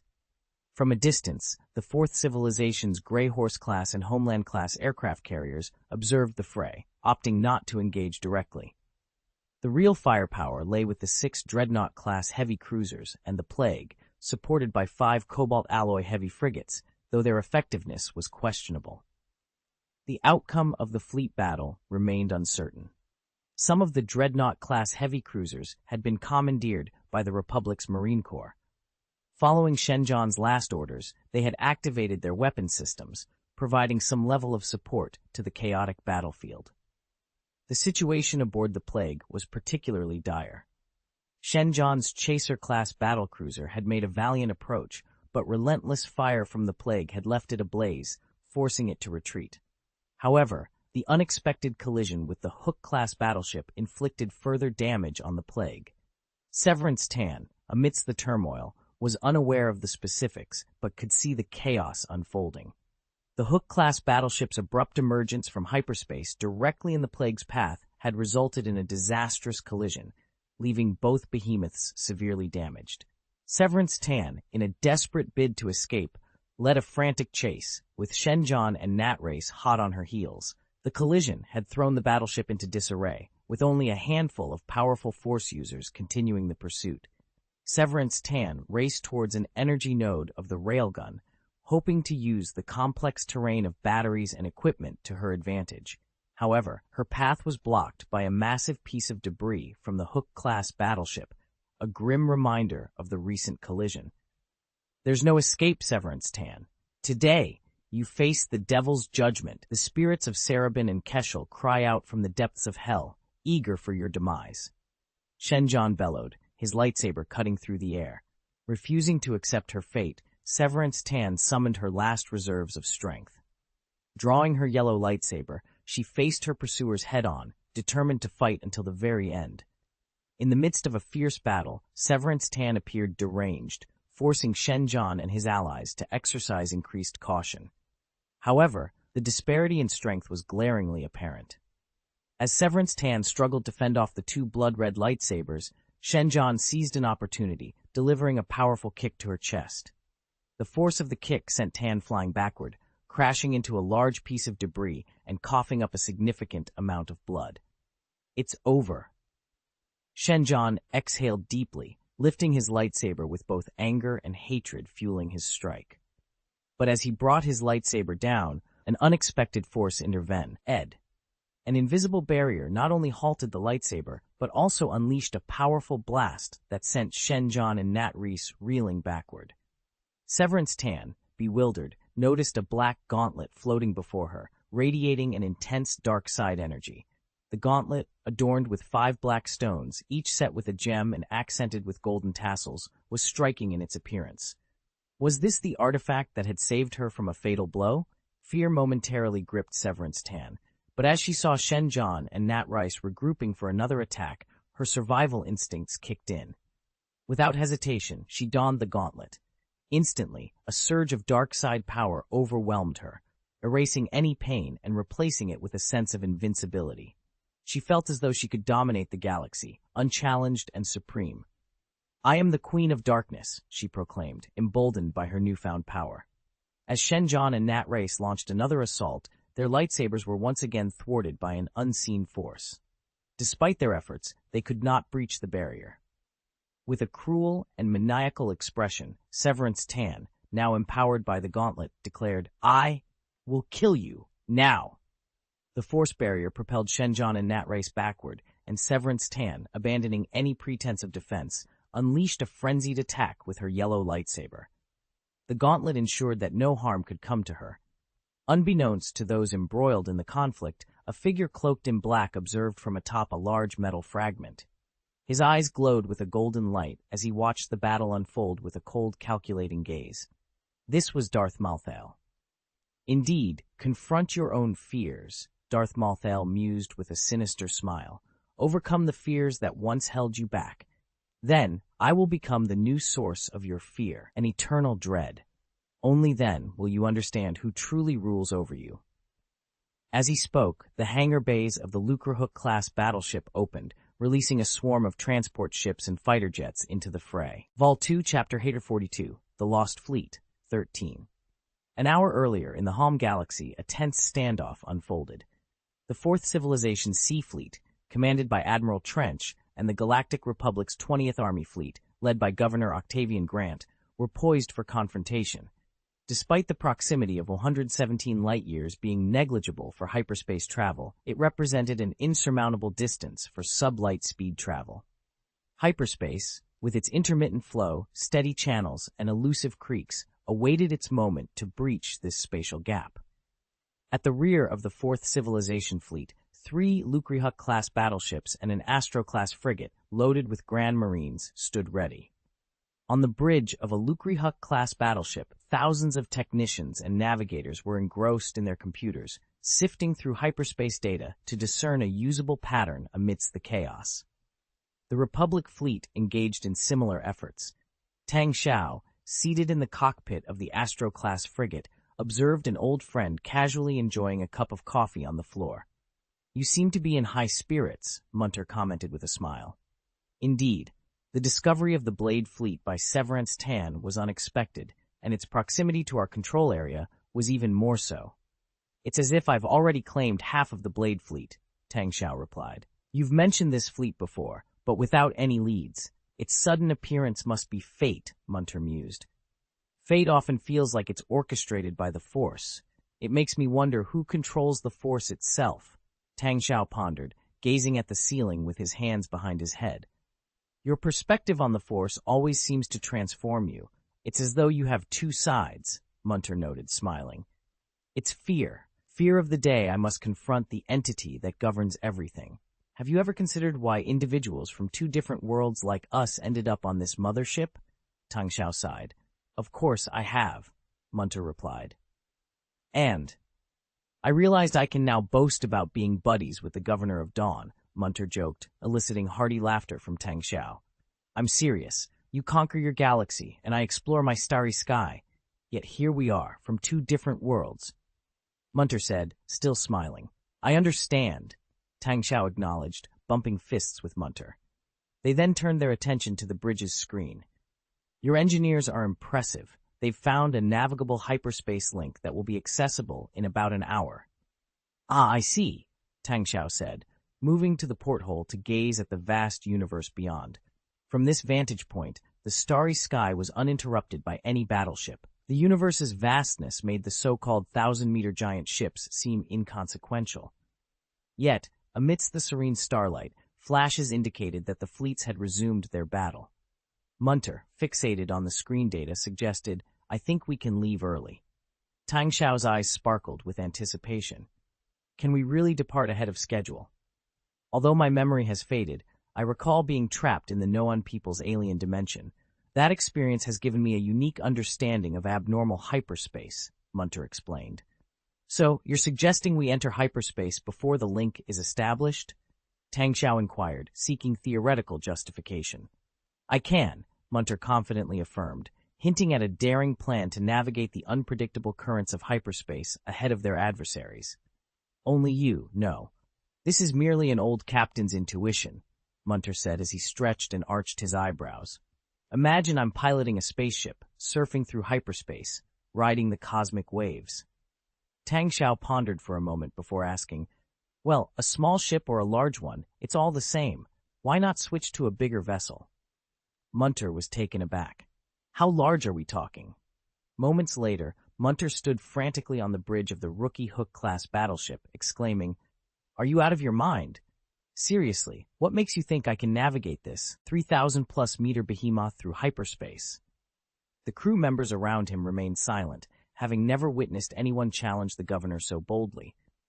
"I believe you're capable of it," Tang Xiao stated calmly. "But I don't. This is sheer madness. Hyperspace will tear us apart, Munter protested. I'll be joining you, Tang Xiao added. That makes it even worse. I've told you, this is a suicide mission. Why not stay safe and warm at home? Why drag me into this death wish? Munter continued to rant. Time is of the essence. Let's take a gamble. Tang Xiao turned and said, the Force has guided us to this. Aye, damn it! If I die today, it's on you! Munter finally resigned to his fate, leaped onto the console, and began frantically pressing buttons. As the battle between the two fleets escalated, stray missiles and laser beams occasionally whizzed past them. After 10 minutes, Munter solemnly announced, notify the hyperspace engine team. Upon my command, they have 20 seconds to maximize the engine's power. Are you insane? It's impossible. Do you have any idea how massive the rookie Hook class is? There's no way to max out the engine power in 20 seconds. The technical director was livid. Munter pointed to Tang Xiao, who now stood enveloped in a dark and ominous aura, clad in a black cloak, Darth Marthael. His will, not mine. Any objections, take it up with him. The technical director glanced over, shuddered, and muttered to himself, fine, I'll overload it. Disable all safety valves, and let's push it to the limit. Munter kept his eyes on the hyperspace readings, then suddenly yelled, now! Engage! With that, he pushed the joystick forward with all his might. Meanwhile, the technical director, ignoring the blaring alarms, continued to increase the engine power. Precisely at the 20-second mark, the hyperspace engine hit the threshold, and the rookie Hook-class battleship vanished from normal space, entering hyperspace. Darth Marthael watched Munter still busily operating the controls. Then in a blink, he was at the console, shoving the operator aside. He seized the ship's helm and sharply veered it to the right. Volume 2, Chapter 843, The Lost Fleet, 14. The hyperspace jump of the Lucrehook-class battleship was a complete disaster. The entire vessel shook violently, its gravity generator malfunctioning, causing the ship to tilt dangerously. Damn it! I knew something was wrong. Forcing such a massive spaceship into hyperspace under these conditions, it's impossible to even pinpoint our landing, Munter exclaimed, frantically trying to stabilize the situation. Darth Marthael, silent until now, approached the navigation console. Without a word, he pushed the bewildered operator aside, seized the helm, and steered the ship sharply to the right. Lord Dead Angel, you can't. Manipulating the helm during a hyperspace jump is madness, the operator protested, collapsing in disbelief. Ignoring the operator's protests, Darth Marthael held firm to the helm. His actions caused the Lucrehook-class battleship to begin a slow, perilous rotation within hyperspace, the vibrations intensifying to the point where maintaining one's footing became a challenge. The crew feared the ship might tear apart, yet it held together. We have 10 seconds before we exit hyperspace, Munter announced, but they didn't need to wait that long. Almost immediately after his warning, the view outside the portholes shifted back to the dark expanse of space, revealing a colossal entity directly ahead, the Plague Titan. The sight of its 14,100-meter-long supergiant form made their 3,170-meter diameter Lucrehook-class battleship seem minuscule in comparison. Despite its battered state, with fires raging across its structure, the oppressive aura of the Plague Titan was overwhelming. The bridge operator, stunned, barely managed to utter, "We're going to collide," before a deafening crash and a violent shudder threw everything and everyone aboard into chaos. The collision, the relentless vibrations, and the screeching of metal on metal made it nearly impossible to hear or stand. Darth Marthael's earlier maneuver had, in fact, saved the ship from a direct, catastrophic impact with the Plague Titan. By adjusting the battleship's trajectory, he avoided a head-on collision that would have cleaved their vessel in two. Still, the damage was severe, with a quarter of the hull sheared off, resulting in the loss of tens of thousands of lives in an instant. Unaffected by the chaos, Darth Marthael steadied Munter, offered a reassuring pat on the shoulder, then transformed into a wisp of black smoke and vanished. The tumultuous aftermath of the collision lasted 2 minutes before the two warships finally disentangled. The crew sprang into action, assessing damage, initiating repairs, and tending to the injured. Munter, regaining his composure, approached a dazed Grand General on the bridge. "Where are your people? How many survived?" he demanded. The Grand General, still disoriented from the impact, struggled to respond. Frustrated, Munte slapped him across the face, barking, "Snap out of it! Mobilize everyone! We need to salvage what we can, you fool!" Jolted by Munte's urgency, the Grand General finally understood the gravity of their situation. Rallying his senses, he began issuing orders, kick-starting the desperate effort to salvage their crippled battleship and save as many lives as possible. Awakened by the crackling of an electric spark from a severed wire, the hunter quickly came to his senses. He propped himself up, his helmet barely intact, and surveyed the chaos around him. The ceiling had caved in, and the remnants of the B-1 battle robots they had just engaged in combat with were now nothing more than crushed metal underfoot. Amidst the rubble, several clone soldiers clad in white polymer alloy armor lay trapped. An alarm blared through his helmet, signaling the vacuum of space around them. Yet, miraculously, the ship's gravity generators hummed in the background, anchoring them to the floor. Lifting his gaze, the hunter could see through a massive breach above a breathtaking view of the Lucre Hook-class battleship's ring-shaped structure, surrounded by a cloud of debris and parts floating in the void. However, it was the battleship's blue and white paint, adorned with a hexagonal logo, that caught his eye, a clear sign of separatist reinforcements. "Reinforcement of separatism," came the voice of Crosshair from behind. Turning, the hunter saw Crosshair, the Wrecker King, and the technician emerging from the debris, along with several other clone troopers. Among them was a familiar face, Shenjan, whom he had first encountered on the planet Mingban. Known affectionately as Iron Box, he had once sparred with the hunter in a friendly rivalry. "How's it going?" the hunter inquired, his voice steady. "It appears the Plague has collided with another separatist battleship. While this might seem advantageous, it's clear they've brought reinforcements," Crosshair explained with a calm demeanor. The technician, attempting to use his communicator, found it rendered useless by static. "It's all interference. The Separatists seem to have taken control of the electromagnetic spectrum in this airspace. We're cut off from Master Shenjan and on our own now." Acknowledging the situation, the hunter eyed the swarm of lights departing the Lucre Hook-class battleship. "Let's move. We've still got a mission to complete." "Hold on. What are you planning?" Ironbox interjected, a note of concern in his voice. "Our initial objective was to destroy the Plague's bridge. We're going to see that mission through and then make our retreat," the hunter declared with conviction, retrieving his blaster rifle from the debris before turning to leave. "But—" Ironbox hesitated, wanting to say more. "That's how we operate," the technician reassured him, nodding in agreement before following the hunter. "Let's blow up that bridge." "Ha!" The Wrecker King bellowed with laughter, hefting his 6-barrel blasting machine gun as he joined the others. Ironbox exchanged a determined look with the remaining clone troopers, and with a firm nod, they all fell in line behind the hunter's team. The Plague was nearly crippled, but the arrival of the Lucre-class battleship signaled fresh reinforcements for the Fourth Civilization. The Grand Marines, aboard their shuttles, launched in a tight formation, their objective crystal clear, to infiltrate the Blade Fleet and commandeer the ship.